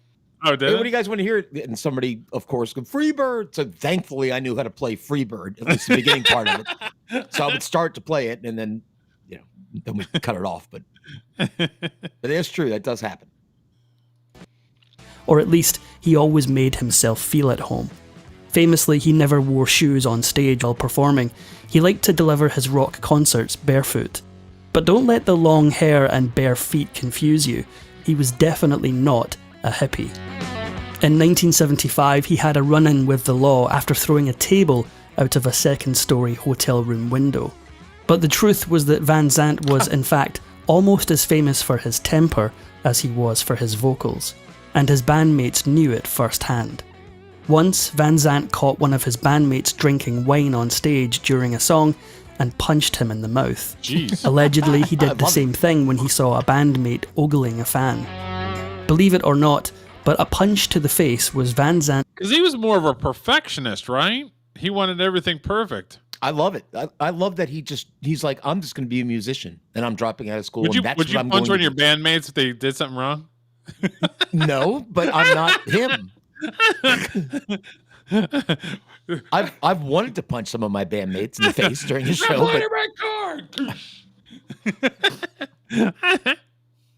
Idea of going easy. By the mid-1970s, he and his bandmates had developed a reputation for being hard drinkers who loved a good fight when they weren't on stage. And when they were short on external foes, they simply fought each other, and often left their dressing rooms in shambles. Their press agent did little, if anything, to cover up their escapades, believing that it added to their mystique. But the rock and roll life was taking its toll on Van Zandt. By 1976, he had found himself in handcuffs more than a dozen times. Former Lynyrd Skynyrd drummer Artemis Pyle talked about the emotional roller coaster that was life with Van Zandt. "I loved and respected Ronnie Van Zandt," he said, "but I've seen the man turn into the devil right in front of me and hurt people." Despite their rock and roll antics, Van Zandt and his bandmates had managed to follow up their debut album with more chart-topping hits, like Sweet Home Alabama. Between 1974 and 76, they released 4 more albums, but for some bandmates, their rocket-like rise to rock star status was all a little too fast and furious, literally. In 1976, Lynyrd Skynyrd suffered 2 major setbacks. First, one of the band's guitarists, Alan Collins, fueled by alcohol, crashed his car into another parked vehicle, sending it careening across the parking lot. Then, while under the influence of drink and drugs, Rossington fell asleep at the wheel of his brand new car. As the vehicle sped along, Rossington knocked down a telephone pole, split an oak tree, and did $7,000 worth of damage to a house. His injuries were so bad that the band had to cancel their upcoming tour dates. And back then, that was made of steel, so you literally had been going. He had to have been going 90 miles an hour. It's true. It wasn't fiberglass. Nope. Far from nursing his injured bandmates back to health, Van Zandt fined them each $5,000. Holy shit. In 1995, Van Zandt's father, Lacey, gave a chilling... Oh, what did he... Who? Like, okay, so you fined him $5,000. Where'd the money go? Probably in his pocket. He was the band leader. I love it. He's like, look, motherfuckers, this is my band and you're not fucking this up. Well, See, he made 20 grand in one day. Good for him. I like it. Every band needs a guy that's in charge. This motherfucker's in charge. Recollection of his son. He said Ronnie was the only one of his children who had second sight. He was referring, rather ominously, to the fact that Van Zandt had repeatedly told his friends and family members that he would not live to see his 30th birthday. He'd repeated his grim prediction so many times that his loved ones had gotten sick of hearing it. But as the date drew nearer in late 1977, Van Zandt's predictions became eerily accurate. On October 17th, Lynyrd Skynyrd released their album Street Survivors and prepared to go on tour. The original cover of the album depicted the band members on a city street. I love, there's like no rhyme or reason to their attire. He should have fined the guy in the shorts $5,000. This dude just rocks some jorts with the high socks. Everybody else looks all right. Except that guy. Who's he? Get out. I'm guessing probably the drummer. Probably. They had 2. Yeah, probably. Yeah, that seems like keyboards? a drummer thing. Actually, yes, I would guess keyboard player. With the buildings engulfed in flames.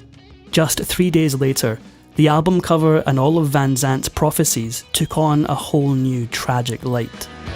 In the months leading up to that fateful October, Lynyrd Skynyrd's backup singer Jojo Billingsley noticed something odd about Van Zandt. He kept referring to himself as the Mississippi Kid, despite the fact that he had been born and raised in Florida. Awesome. Van Zandt's only connection... The Mississippi Kid. What are you talking about? I'm the Mississippi Kid. You want me to find you? Call me the Mississippi Kid. He's 20 grand richer and he's calling himself the Mississippi Kid. I love it. ...to Mississippi had yet to be realised. On October 20th, 1977, Van Zandt and his bandmates boarded a flight from South Carolina headed to their next concert in Louisiana. Somewhere outside of Gillsburg, Mississippi, Van Zandt's years of predictions came true. The plane ran out of fuel, and the pilot messaged the cabin telling them to brace for a crash landing. As the plane hurtled towards the ground, they struck a tree, causing Van Zandt to hit his head, killing him instantly.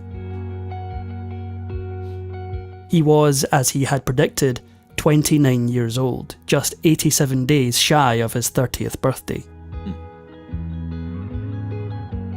Tragically, Van Zandt wasn't the only member of the band to lose his life in that fateful plane crash.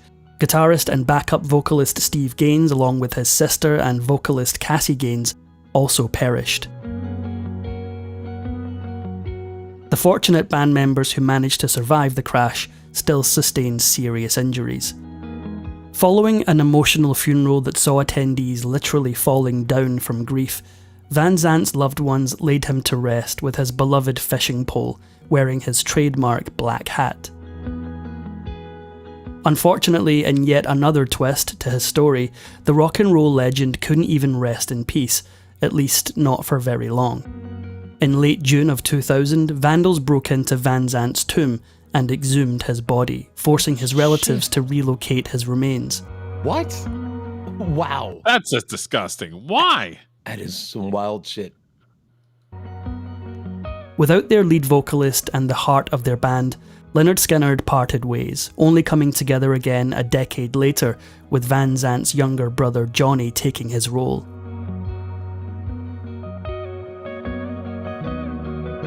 Van Zandt sometimes performed wearing a shirt that said, "Who the f*** are the Rolling Stones anyway?" The feud goes back to when Lynyrd Skynyrd opened for the Rolling Stones at Knebworth Festival in 1976.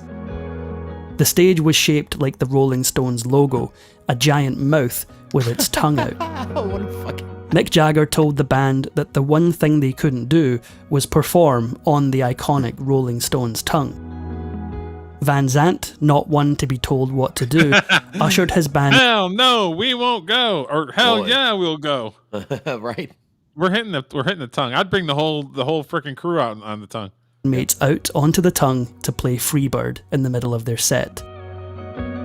Needless to say, they never performed with Jagger or the Stones ever again.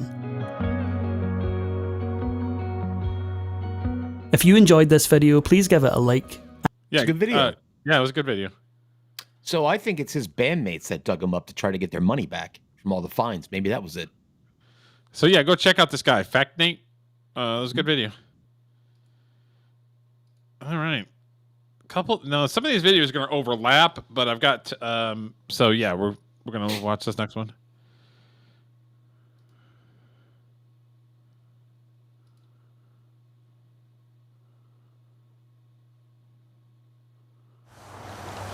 The first tune of any that I really can remember actually being there, you know, how you can picture yourself 25 years later, was Sweet Home Alabama. That was the first day at rehearsal with Leon back on bass, my first day on guitar. And no sooner, I guess Gary got in there before I did, and I'd no sooner walked into Hell House and Gary was playing this guitar riff. Hell House. And I picked up my Stratocaster and I just started bouncing my right off of him, you know. And then Ronnie said, "Don't stop that, keep that going." And within 10 minutes, Ronnie had the first and second verse of Alabama written. And after I heard the first and second verse, I rolled with a ball. I wrote the chorus going into that whole thing, and then he immediately came up with a chorus, "Sweet Home Alabama." And yeah, I remember very clearly. And after it was done that day, Ronnie looked at me, he goes, "There's our Ramblin' Man." You know, the Allman Brothers had Ramblin' Man as their big hit, and that was our Ramblin' Man. And we just knew it was a hit record, you know.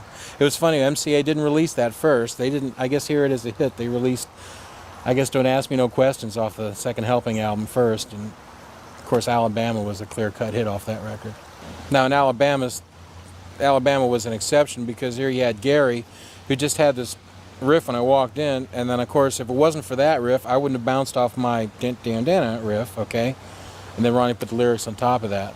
But basically, after I heard Gary's riff, I wrote the rest of it and just rolled with it. But, you know, you got to give credit where credit's due. If Gary hadn't started off with that riff, the song never would have been written. If we'd be working on a song there in the house, and let's say after a song was written, well, if I was playing bass, it'd be me, maybe Alan would stay behind, and the drummer, and we just work up our parts three-piece to get ourselves tight. And Ronnie and Gary, and at that time Billy, I guess, would go down to the water and just either fish or kind of wait for us to get our stuff together. And then, of course, they'd be able to hear us real well from down in the water. By the way, music and water go real well together. I don't know if you've noticed, but it's like this venue out of Jones Beach, New York, how all this water is right by the stage, and water and music just go real well. So anyway, they'd be listening to us play, and when Ron would have a suggestion, he'd run up to the house, and go, hey, why don't you put this in there? And when we finally get tight, then one by one they'd filter back in and sing, sing and play their parts. I can remember being the first one ever to hear the lyrics to Saturday Night Special. We were playing it all together in this room, and Ronnie's kind of huddled over on a couch over in the corner with his head down, and he never wrote anything down. It was always in his head. After about 20 minutes, he gets up and walks over to me. He says, keep playing, don't stop.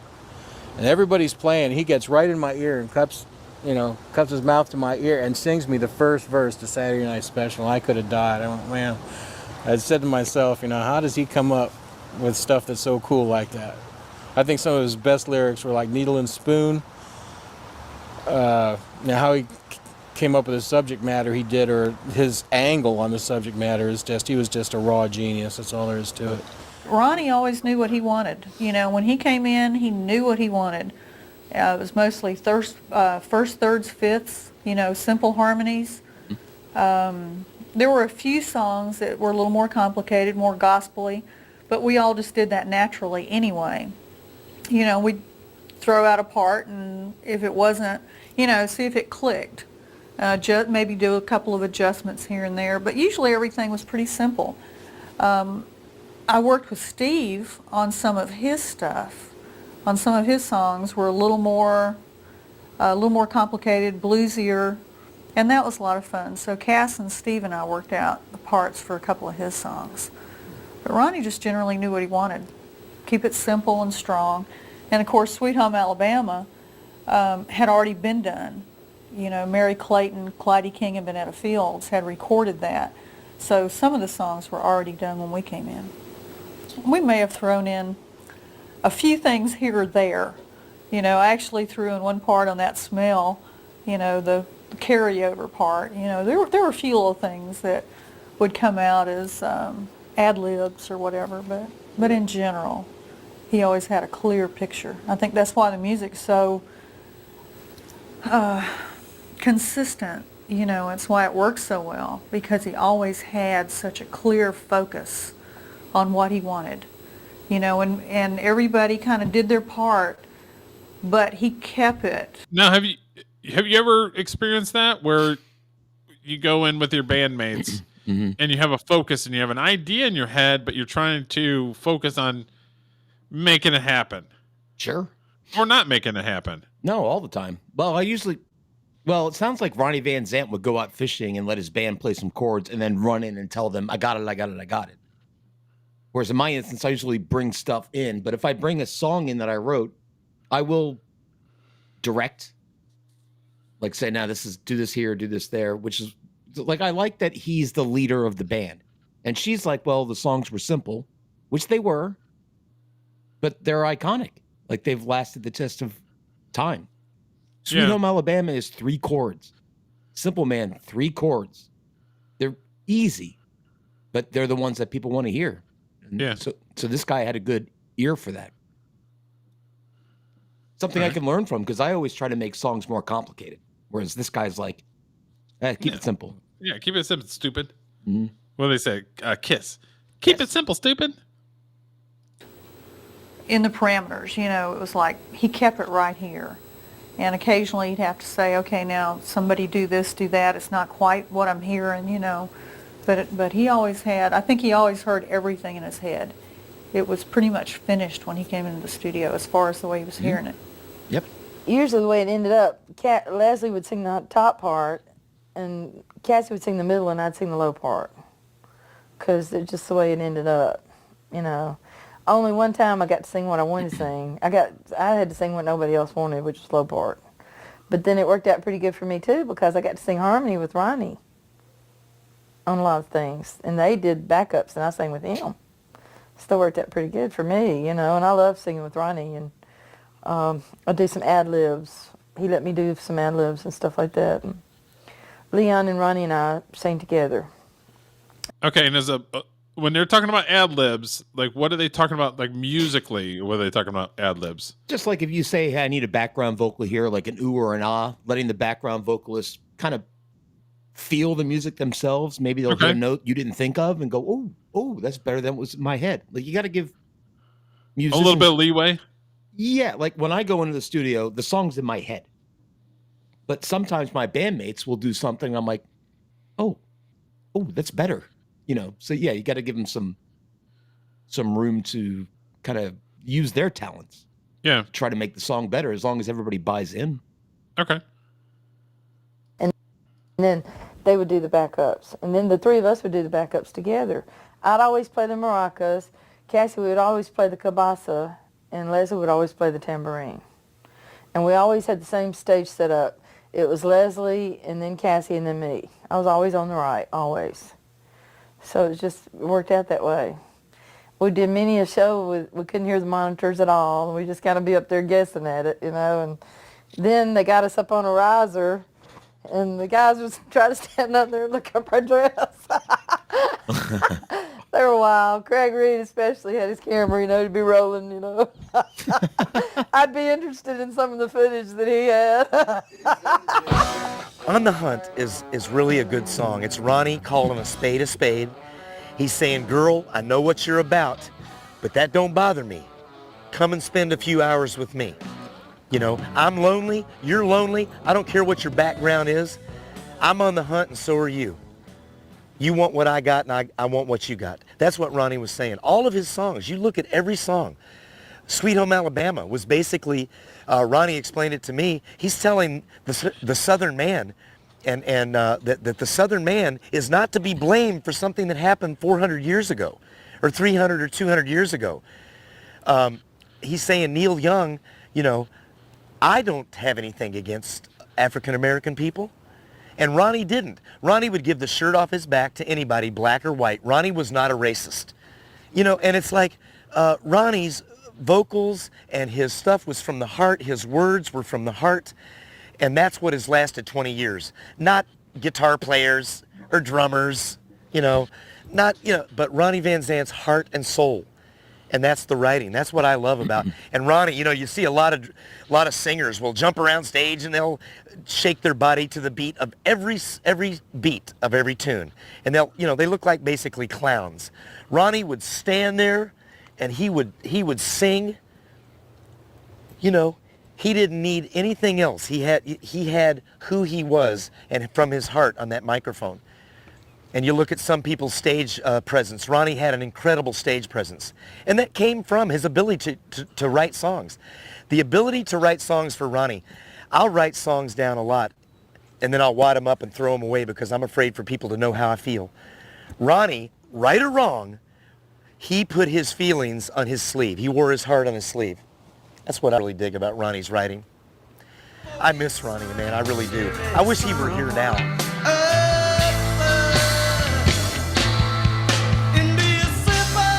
So yeah, I didn't know Ronnie Van Zant was such like a dictator in the band. I mean, I like it. I just didn't know. I didn't know, and it's amazing. You said after the plane crash and whatever, 75 or 77, whatever it was, they went on a break for 10 years. 77 before I was born. I think it was in the summer because I was born in January. No, excuse me, I was already born. So because I was born in 77 January, and the plane crash happened June, I think. We'll learn about that right now. This bulletin just in. The Federal Aviation Administration reports that a plane carrying 25 persons crashed tonight in southwest Mississippi. The band was aboard a small twin-engine plane on their way to Baton Rouge, Louisiana. Yeah, it's a messed up, dude. Elvis Presley, Leonard Skinner. The year I was born. Yep. Terrible.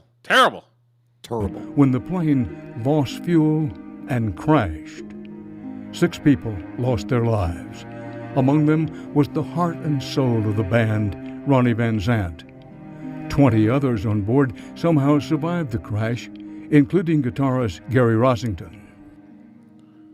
I don't want to raise anything that's nightmarish. It has to be nightmarish for it. But you're in the plane, you know it's going down. Give us a sense of that. I mean, did you spend your time in prayer? Did you spend the time cursing the airplane? Well, we were playing poker and just having a flight, you know, on a private plane. There's no rules. You don't have to buckle up or sit down the whole time or nothing. Anyway, we were just flying along. But the co-pilot came back and said, "Hey guys, we got trouble. We're gonna make a emergency landing in a field, so get ready.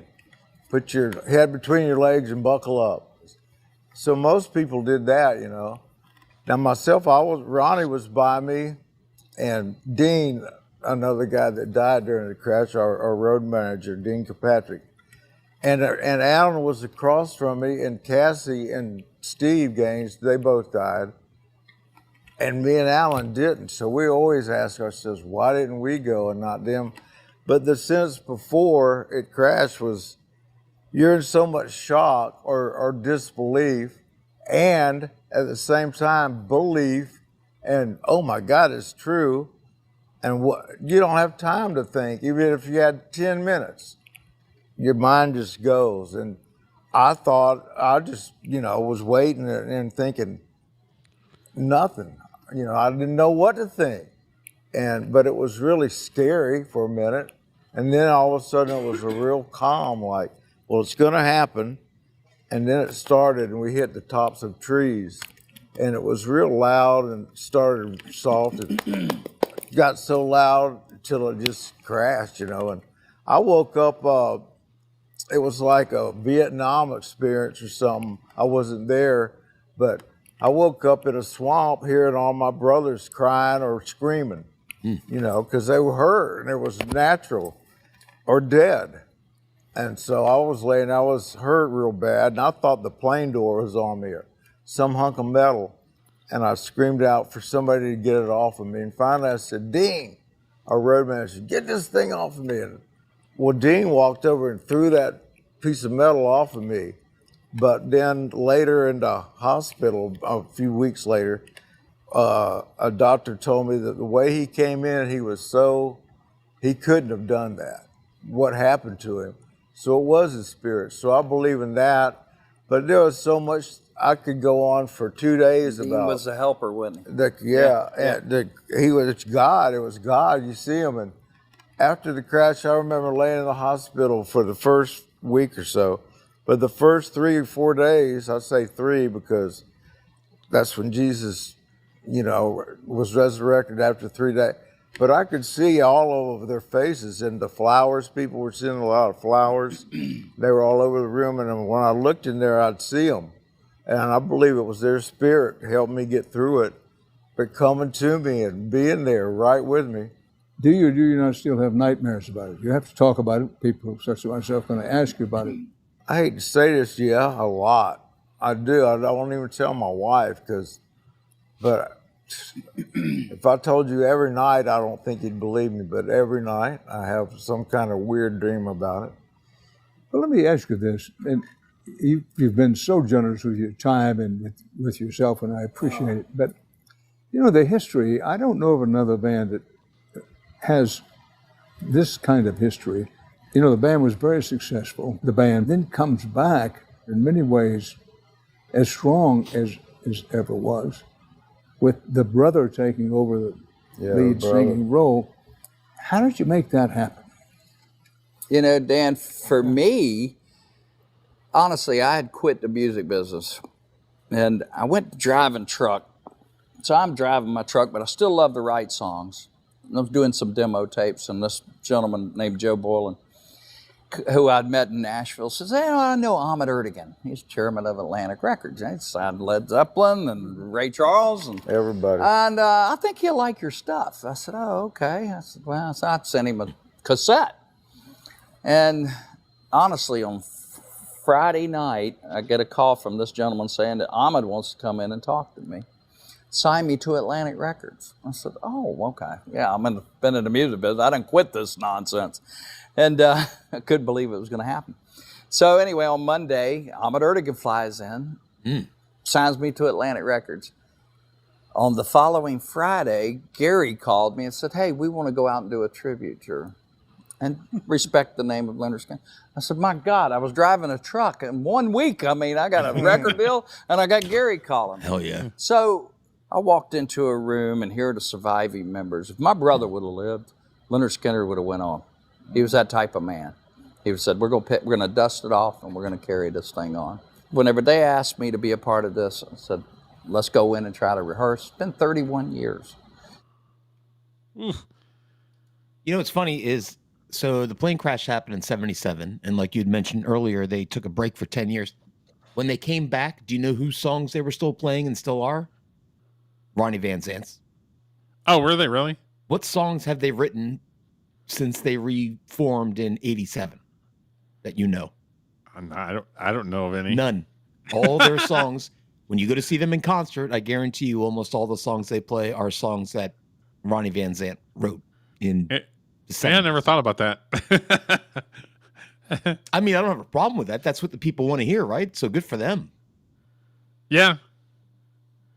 I mean, yeah, that's true. So they're getting their $5,000 back, so to speak. Yeah. Okay, so this next one, let me do that one. Lifestyles of Johnny Van Zant and Leonard Skinner. Happy Sunday to you, God's Day, right? Every day is God's Day. Just got home and I'm thanking God for this beautiful pool out here. Thank Ronnie. That I got. And all the blessings in life. From the soulful heart of Southern rock, Johnny Van Zant has carried the torch of Leonard Skinner, stepping into the spotlight as lead vocalist in 1987 after the tragic loss of his brother, Ronnie. Known for his unmistakable voice, Johnny's solo hit Brickyard Road soared to the top of the rock charts, cementing his legacy beyond the band. Offstage, his life is rooted in family and resilience.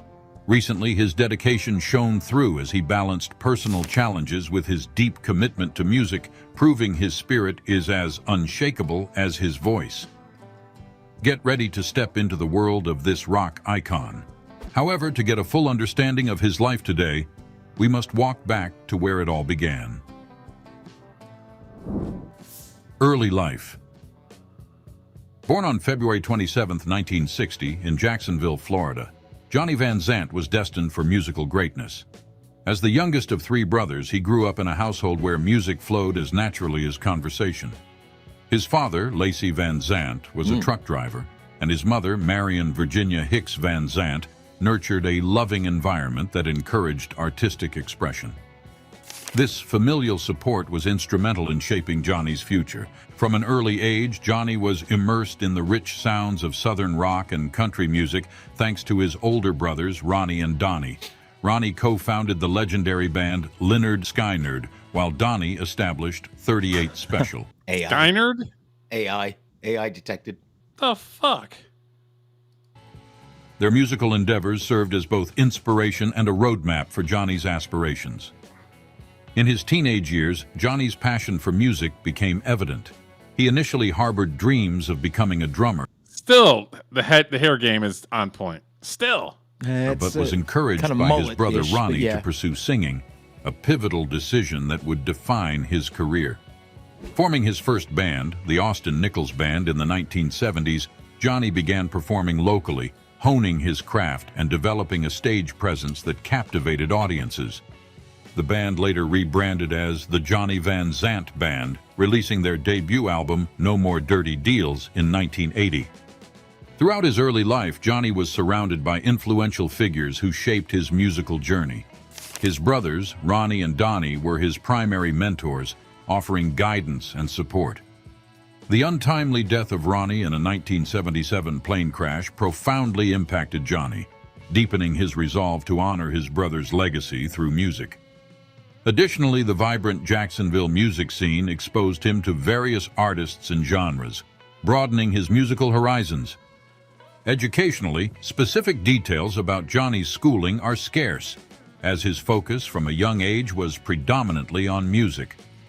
His early interests and innate talents, combined with the influential presence of his brothers and the supportive environment cultivated by his parents, set the stage for Johnny Van Zant to emerge as a significant figure in the Southern rock genre. With his roots firmly planted in music and a drive shaped by loss and love, Johnny's early passion was just the prelude to a career that would honor his family's legacy and carve out his own spotlight. Career and success. Johnny Van Zant's career is the epitome of Southern rock legacy and determination. Stepping into the limelight in the late 1970s, Johnny began carving his own path with the Johnny Van Zant Band, releasing No More Dirty Deals in 1980. That early work showcased his raw talent and love for storytelling through music.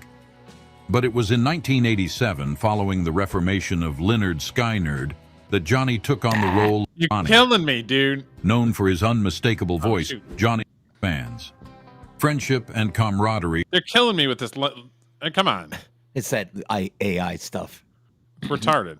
Yep. Are central to Do you honestly think that's going to get cleaned up, that they can actually pronounce shit correctly? At some point, I would imagine. Because the English language doesn't make sense. They've Well- got letters that are not supposed to be next to each other, really. Yeah, With like Lynyrd Skynyrd. Right, yeah. AI's like, what the fuck? I don't know. I'll take a guess at how to pronounce it. Johnny's life.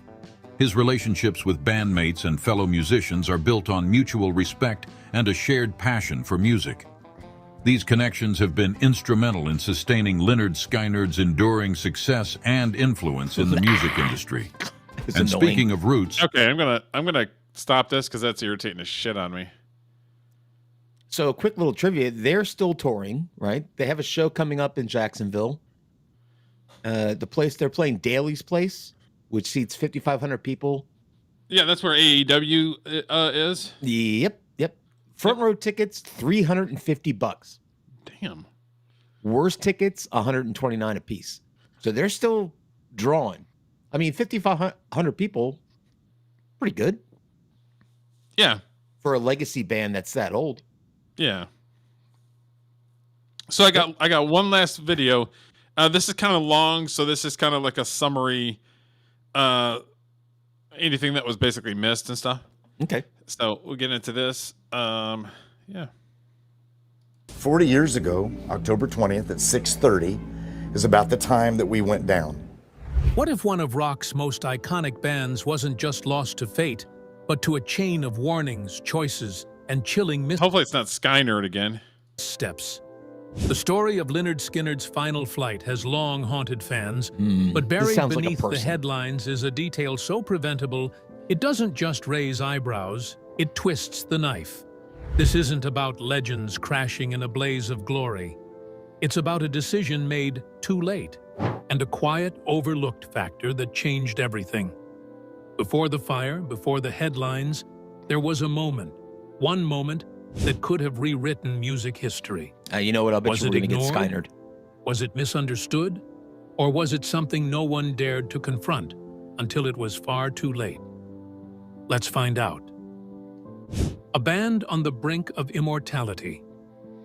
By the mid-1970s, Lynyrd Skynyrd had become a defining Nailed it. force in Southern rock, fusing gritty guitar riffs with country-inspired storytelling.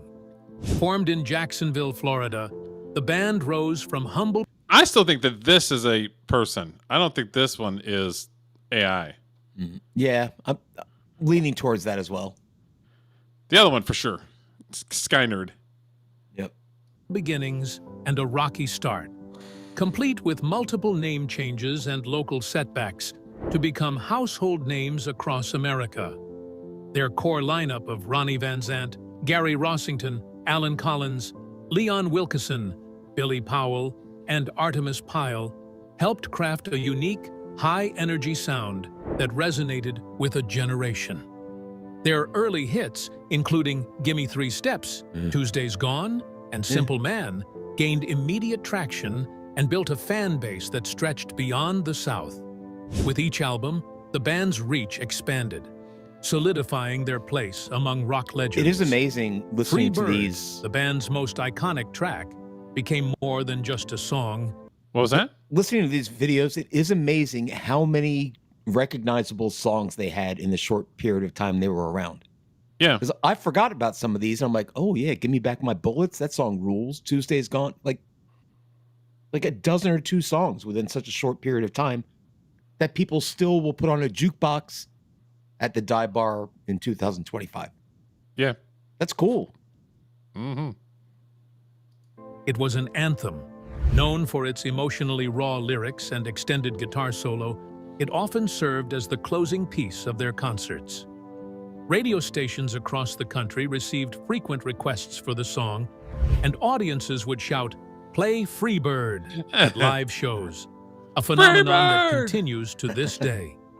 The track helped elevate Lynyrd Skynyrd into mainstream consciousness, proving they weren't just a regional act, they were shaping the future of rock music. Their aggressive touring schedule and no-frills image made them relatable, but their musicianship earned them critical respect, particularly in the live arena. The release of Street Survivors on October 17, 1977, only 3 days prior to the crash, should have marked a big step forward. It featured newer members like Steve Gaines, whose guitar work was lauded, and illustrated a band at the very zenith of its creative and technical prowess. The album shot to the top of the charts and included highlight tracks such as "What's Your Name" and "That Smell," the latter allegedly inspired by Rossington's I forgot that song too. while Yeah. inebriated. What's your name? The initial album cover, Great with song. the band Yep. standing in front of an immense fire, would soon become disturbingly prophetic. The insiders and fans alike felt that the band was on the edge of being catapulted into another level of fame. Their concoction of raw storylines and red-hot stages was starting to find a new setting in rock. Yet backstage, the heat was intense. Would they have simply burnt too fast, too soon? That question would find a better, darker context just days later with the crash that brought their short-lived glory to an abrupt close, turning the vanishing amount of rising legends into everlasting myths. Just as the band reached their peak, an overlooked decision was already steering them toward disaster. A Curse of the Conveyor 240. The Oh, Conveyor it's AI. 240 that carried Lynyrd Skynyrd to their doom was already an aging... How'd you tell? He said, "They curse of the conveyor." It was off. But he got Skynyrd right, so I'll give him. I'm saying aircraft him. long past its prime. Manufactured in 1948, the plane had accumulated over 29,000 hours of flight time by the time it was chartered for the band's tour in 1977. While this model was once a standard choice for short-haul commercial travel, it was largely retired by the late 1960s in favor of more modern and reliable jets. The specific aircraft Skynyrd rented was not well maintained and lacked the redundancy and safety systems expected even at that time. How do you run out of What gas? raised additional concern was that this... I always wondered that myself. How do you be like Whenever smacking the gear thing like we're fucked. Anytime I go further than like 5 miles, the first thing I look at in my car when I turn it on is how much gas do I have? How do you in a plane? Yeah, I mean like oh, forgot. Sorry. Oh shucks, we forgot the gas. Oh man, it's crazy. So we'll have to hitchhike the rest of the way. Oh God, too soon. Run out of gas. Fucking plane had a questionable operating history and had changed hands multiple times, often being used in roles far removed from regulated passenger service. What makes the story more disturbing is that another high-profile rock band had already investigated and rejected this same aircraft just months before. Interesting. Aerosmith's management team considered renting the Convair 240 for their 1977 tour, but backed out. Really? I didn't know that. That is interesting. Even fucking drugged up Aerosmith's like, there's no fucking way you're getting me on that. Put down the cocaine. We're not getting in this shit. Right. Out immediately after inspecting both the plane and its crew. According to reports, the pilots were seen drinking Jack Daniels during the evaluation, an enormous red flag. How do they Aerosmith's know team this? cited safety concerns I'll buy and that, explicitly warned against using the aircraft. That decision, in hindsight, might have saved their lives. The fact that this incident was known in industry circles raises questions. Did Lynyrd Skynyrd's management ignore those warnings? Or were they simply unaware of the plane's checkered reputation? Despite known concerns, the band decided to move forward I have with an answer using to the that Convair question, Derek. 240 for their tour. Do you? What's the answer? Money. Here's why. Aerosmith, you know how many people are in Aerosmith? 5. Right? Yeah.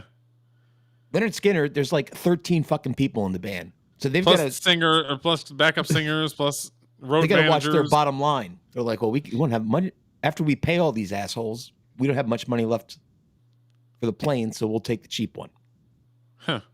Just give the pilots a bottle of Jack Daniels. They'll cut the costs a little bit.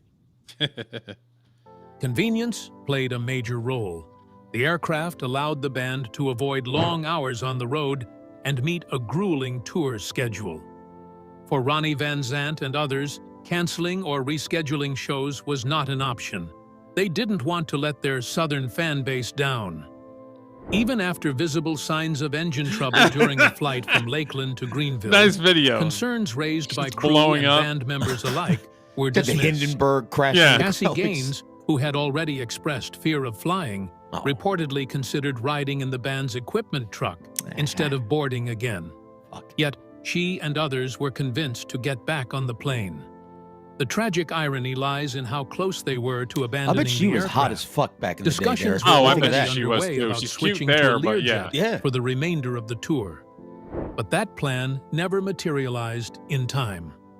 Instead, the band boarded one final flight aboard a plane that had already shown signs it wasn't fit for the air.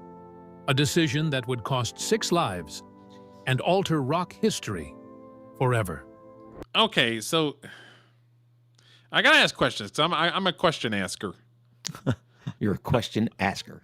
Leonard Skinner is a rock band. They're not fucking mechanics of an airplane. Right.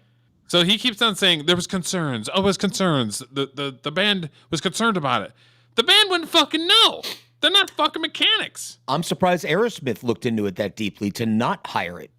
They're like, do you think, whatever, Steven Tyler's like, I don't know, this model plane, it's got a bad track record. I looked it up and I'm like, no.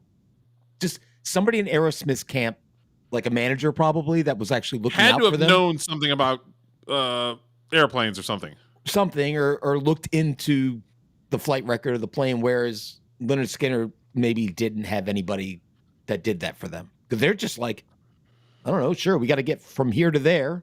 Yeah. We got a plane. I assume it'll be fine. Yeah. I'm sure they'll check for gas no matter how much Jack Daniels they've drank. It's just one of those things where it's a play on words, a word salad. I hate it.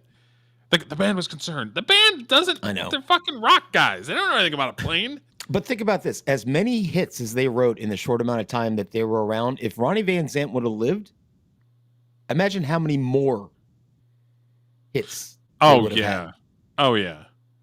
Especially in the 80s. They would have probably adapted. They'd probably been a little bit more of an 80s rock band.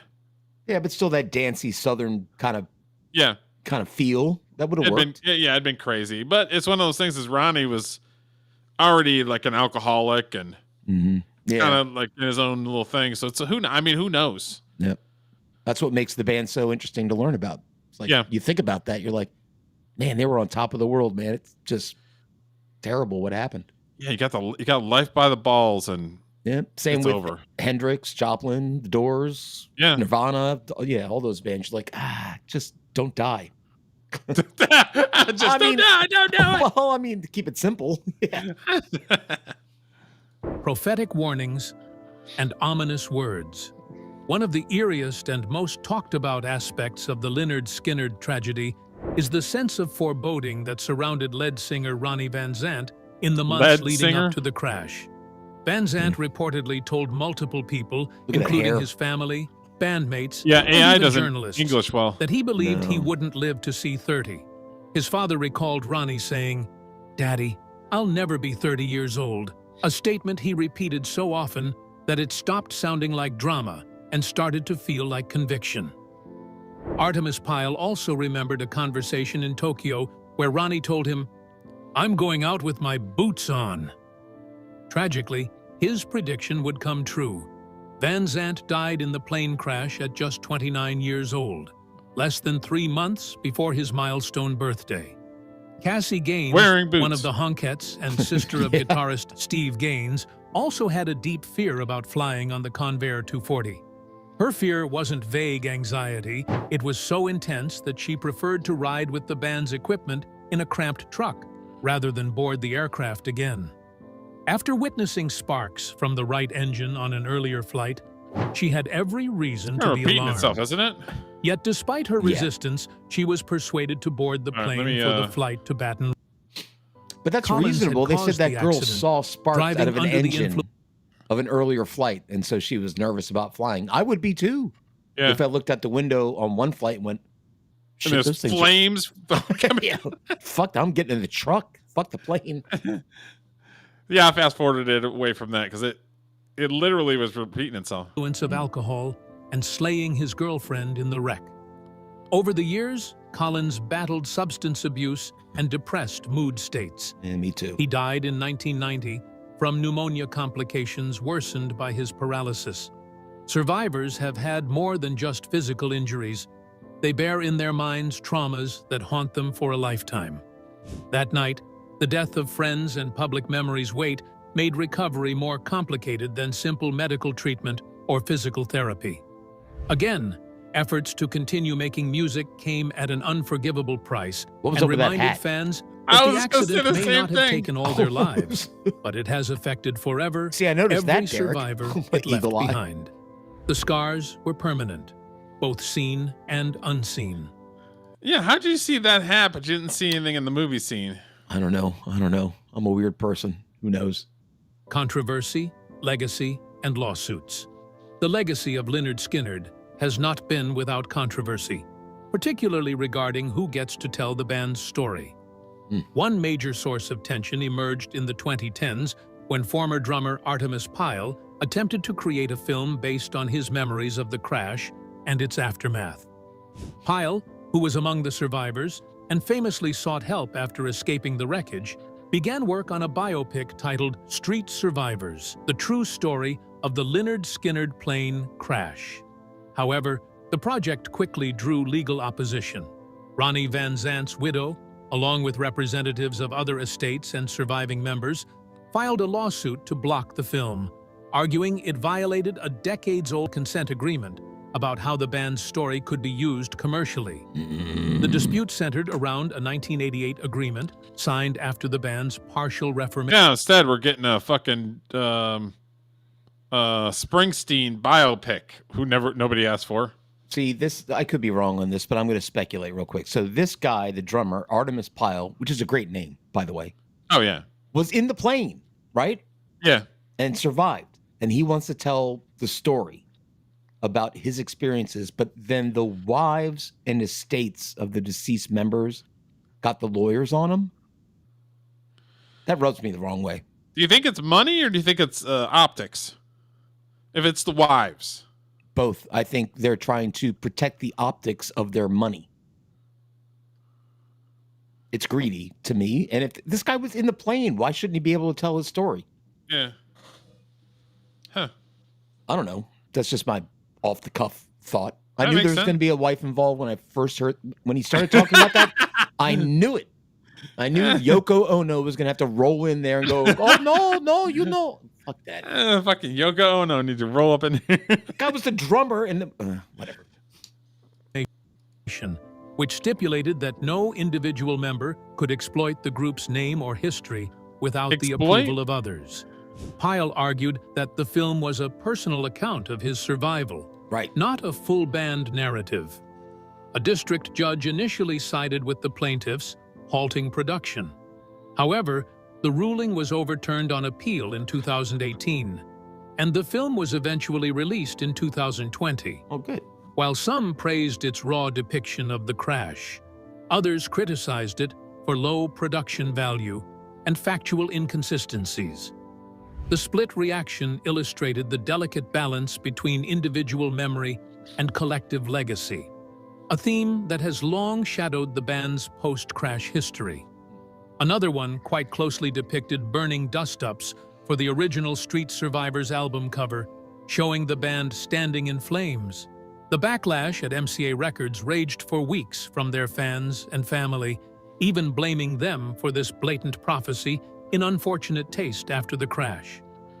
The original artwork was replaced with a less provocative black background setting up the band image, but bootlegs of that original artwork still seemed to circulate, and the controversy played out again decades later.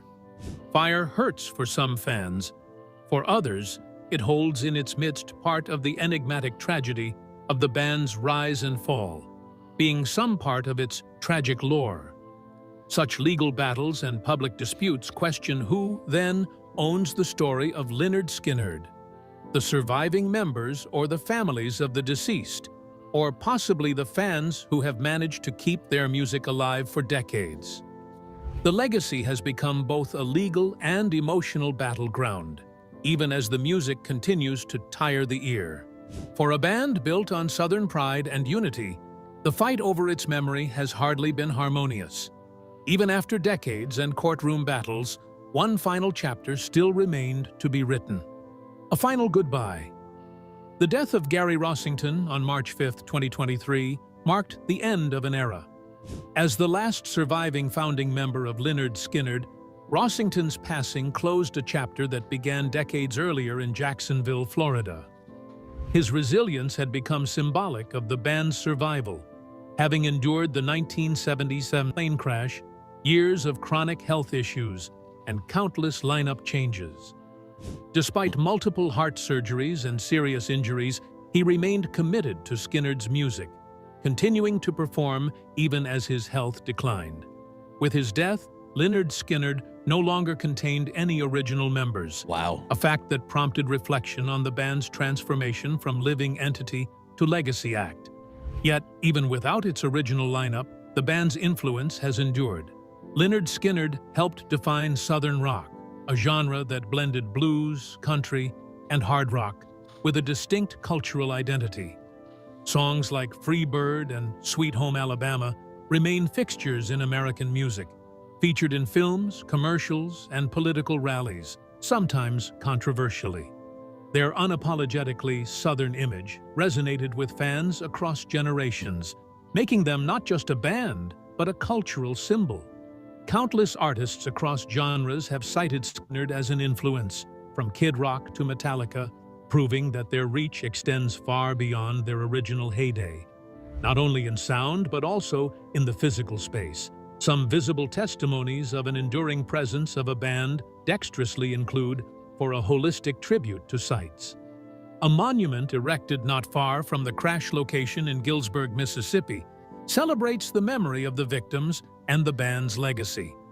It has been kept by local residents and fans as a memorial site and pilgrimage for others who still remember the music.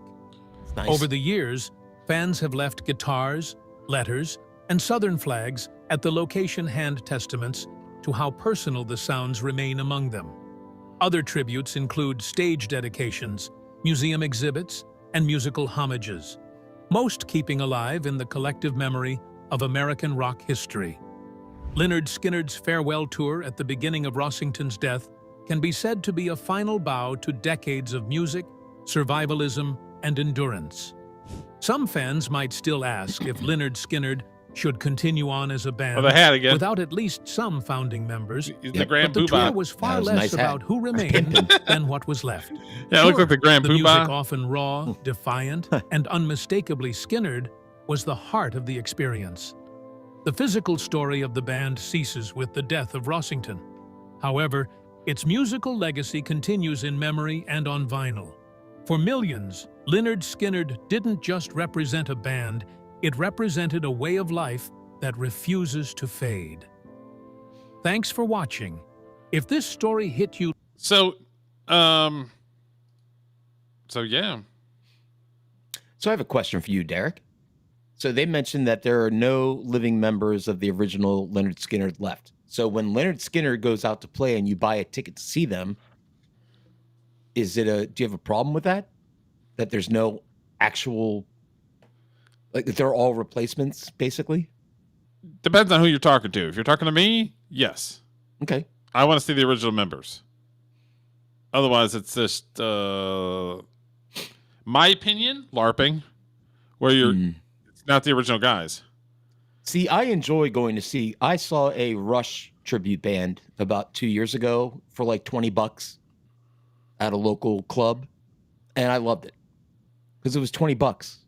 You know what I mean? It wasn't that big of a deal. If I'm paying $200 for a ticket, but are they calling themselves Rush though?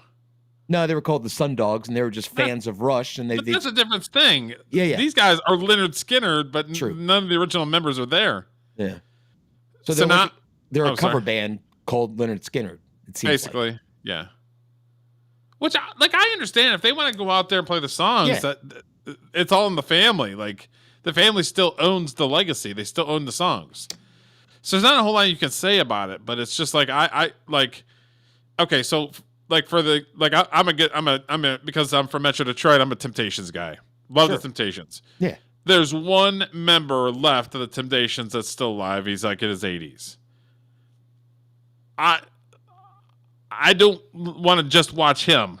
Mm-hmm. You know what I mean? Like if I had an opportunity back in the day to see the Temptations, I would have done it. But it's just like I'm not gonna go watch one guy who's in his 80s swervel in his hips and hopefully he doesn't break one. Oh, no, I wouldn't want to see that either. Well, there goes the last one. Bye. Yeah. Okay.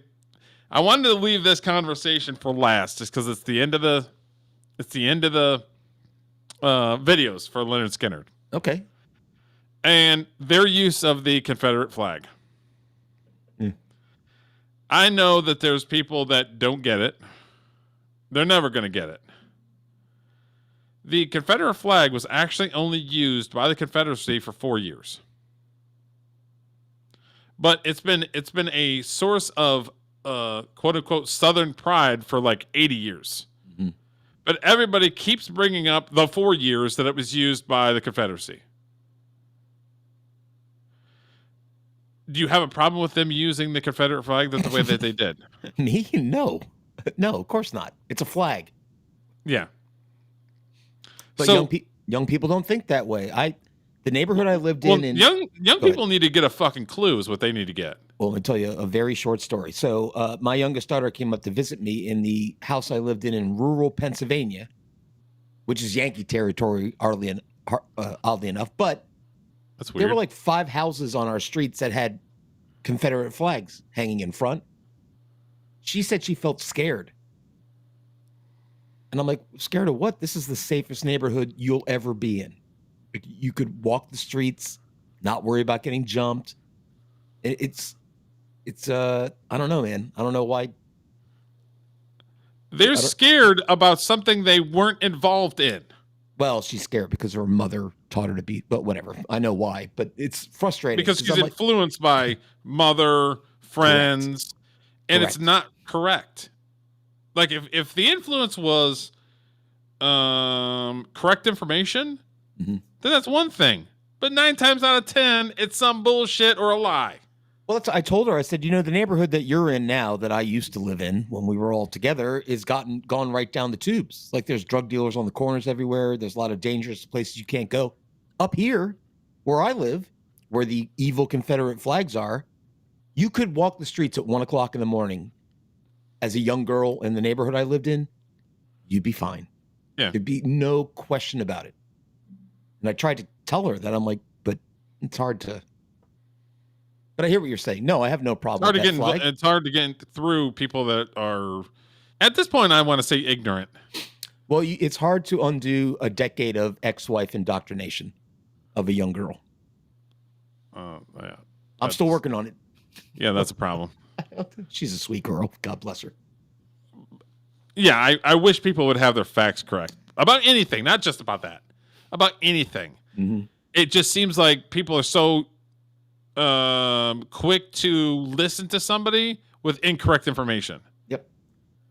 So it's like I live in the South. I've been to the places that are pivotal to the Civil War. Mm-hmm. There is a place about 50 minutes to an hour from me. It's called Washington, Georgia. Washington, Georgia was the first capital before Atlanta was in Georgia. Oh, I didn't know that. Huh. that's where some of the meetings for seceding from the union happened in Washington, Georgia. I've been to these places. These people that have all these opinions have never been to any of these places, have never witnessed any of these places, have never been involved in any of these places. That's why it drives me crazy. Yeah. Like, they have misinformation. They've never actually been to these places. They don't know what it's like. And it's just like, it's just ignorant opinion. Yeah. I've been down to Dothan. You know where Dothan is? Alabama, way down southeast Alabama. And there's Confederate flags everywhere. Oh, is there? Yeah. It's just it's fine. It's a flag never killed anybody. So I live about, trying to think what city it is. It's got the military college there. It's escaping my mind. The military college is right there. I want to say it's probably about an hour and 20 minutes from me. That's where they signed the documents to secede from the union in Georgia. I've been there. Okay. Again, these people that have these opinions have never been there. They don't know where it is. It's just, I just have an opinion. And it drives me crazy. I wish people were more informed and more educated. Like, if I don't know something, I'm going to look it up. I'm going to educate myself. That's the thing that just drives me insane. And I said, it's not necessarily about the Confederate flag. It's about anything in general. And it's like, hopefully with us doing our deep dives, that people have an understanding of a different point of view. So it's like, I love doing these deep dives, no matter what it is that we choose. I agree. I learned a lot tonight. You learned a lot of stuff that you never learned before or never knew before? I came in not being a fan of Leonard Skinner, kind of. I don't dislike them. I'm just like, eh. Now I'm like, oh, hell yeah. They had a lot of good songs. I learned about their band leader, who I have a lot of respect for now, even though he punched his bandmates and stuff. But somebody's got to be in fucking charge, right? Yeah, I mean, that's rock and roll right there. No, I like that. So what is your favorite Leonard Skinner song? They got a lot of good ones, but I mean, probably Simple Man's first, and then probably what was one of the ones that they were listed? I'm trying to think off the top of my head. Let me look it up.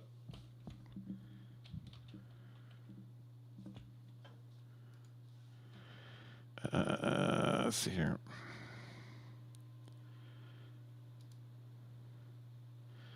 There's one that was like, oh man, I love that song. I can't remember what it was. And it was one of their ones that's known, but it's, oh, what's your name? What's your name, little girl? What's your name? Yeah, great song. Yep. I did enjoy. I like watching them old 70s bands because that's when rock stars acted like rock stars. They did wrong shit because that's what you do if you're a rock and roll guy. Drink a little too much, smoke a little too much, get in a little trouble. I like it. I had to somebody on the Twitters the other day. Somebody was saying something about there was a comedian that was like writing notes to somebody. Oh, it was Will Ferrell was writing notes to people on one of the movies or something, and somebody was talking about it, and I was like, Lenny Bruce did that way before. And they're like, what? I'm like, do your research, dude. Do your research. That's all I'm saying. Do it. Open a fucking book. Do something. I learn a lot on these deep dives. I will say that. You remember what Lenny Bruce would say? Hello, how's it going? Yeah. Yep. I appreciate it. What's up, Mike? Michael? Mike? His name is my name too. Yeah. Whenever we go out. Thank you, Mike. I'm waiting for an insult to come. I'm streaming too long. I'm waiting for the hammer to drop. I appreciate it. What do you think? What is your favorite segment that we do, Michael? Do you like the deep dives, or what do you like? Dum Dum of the Week. Oh, sorry. Scoffing. That's my favorite song. All right. Well, your boys are in trouble, Derek. Not looking good for the Lions. Oh, no. What's the score? 27-17 with 5 minutes left, and Kansas City has the ball. 27-17? Son of a bitch. sucks. I took the Lions. I have a bet with my son every week. We pick games. We both.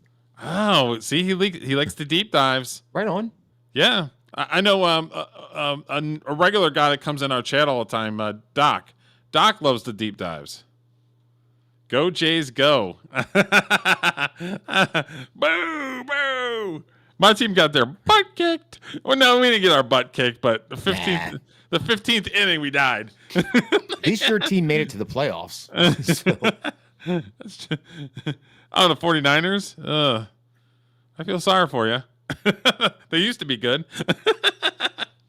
They're hanging in there. They're doing all right. They got Mac Jones playing quarterback. Good old Mac Jones. He's good now. He sucked when he was with the Patriots, but he's actually was pretty he good. with the Patriots? It happens a lot. Like Daniel Jones sucked ass with the Giants. They traded him to the Colts. Now he's turned into Tom Brady all of a sudden. I don't know. Is there something in the water or something? I think it's coaching and the people and the players around you and coaching, I think. I don't have to worry about that. My boy's got Jaden Daniels, baby. Hail to the Redskins, Commanders, whatever the hell they're called. I appreciate you, Michael. Appreciate you in the chat. Appreciate you liking the deep dives. Yeah, we like doing the deep dives. The YouTube's never really likes the deep dives, but I love doing them. Mm-hmm. So we're going to continue to do them. We always do them on Sundays. Yep. Speaking of schedule, Tuesday night at 7, correct? Yeah. Oh, no, back. 8. Remember 8 to 10? Oh, that's right. 8 on Tuesday. God damn it. Tuesday night on 8 at 8. 8 o'clock. Yeah. 8 to 10. 8 to 10 on Tuesdays. But yeah, I think that's it. I think that's a wrap. All right. Did you have any comments or anything that you'd seen? No, I think I've yapped enough. I'm good. Yeah, so I'm going to clean up the trying to get Julio to look at video stuff. I got to figure out the best way of doing it. As far as the wrong stuff in movies. I still think if you do one clip, it may be easier. Well, yeah. I don't know. We'll figure it out. I like the idea. Well, because if I make it a pro scene, then I won't be able to keep bringing it back and talking to you about it. Mm-hmm. So I'd have to just pull it up and then just keep rewinding it inside of the web browser. But yeah, I can do one. We'll figure it out. Yeah, because I wanted to do something a little different. You know what I mean? Mm-hmm. Yeah. Even though I look like an idiot, but that's all right. That happens all the time. So I'm good with that. I'm sure if you gave me music lyrics or something, I'd just be like, I have no idea what you're talking about. Probably. Maybe that's a good segment. Is Stump the co-host. Yeah, right. Something like that. All right, Stump the Schwab. Stump the Schwab. All right, I will see you on Tuesday at 8. Yep. All right, bye, guys. Always do it on my own, so I gotta get through it. And the only thing I know is to love what I'm doing. Never give up, never slow, till I finally prove it. Never listen to the no's, I just wanna keep moving. Keep my head up when I act, head up, that's a fact. Never looking back, I'ma keep myself on track. Keep my head up, staying strong, always moving on. Feel I don't belong, tell my thoughts to move along. Push myself to be the best, die with no regrets. Live with every breath, see my message start to spread. And I had so many dreams, then you hit your teens. Life ain't really what it seems, try to find out what it means. Always do it on my own, so I gotta get through it. And the only thing I know is to love what I'm doing. Never give up, never slow, till I finally prove it. Never listen to the no's, I just wanna keep moving. Yeah, I put out all this art, it's my only medicine. Yeah, everything I do, I'm just being genuine. Yeah, I'm sick of being screwed, feel my own adrenaline. Yeah, I do just what I do, and I hope you let me in, yeah.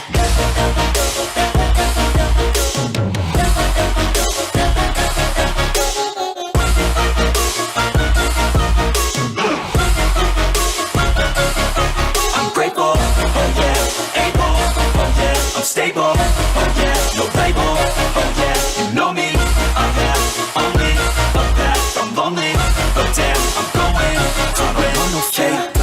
I want the real stuff, everybody listen up, cause I'll only say it once. I'm gonna show you all the path, if you want it bad. I'm gonna show you where it's at, yeah, how you can get it back. Yeah, cause I ain't never done, I'll be number one. Working hella hard until I get just what I want, yeah. Rises like the sun, yeah, fatal like a gun. Shooters gonna shoot and I'm gonna shoot until I fall, yeah. Always do it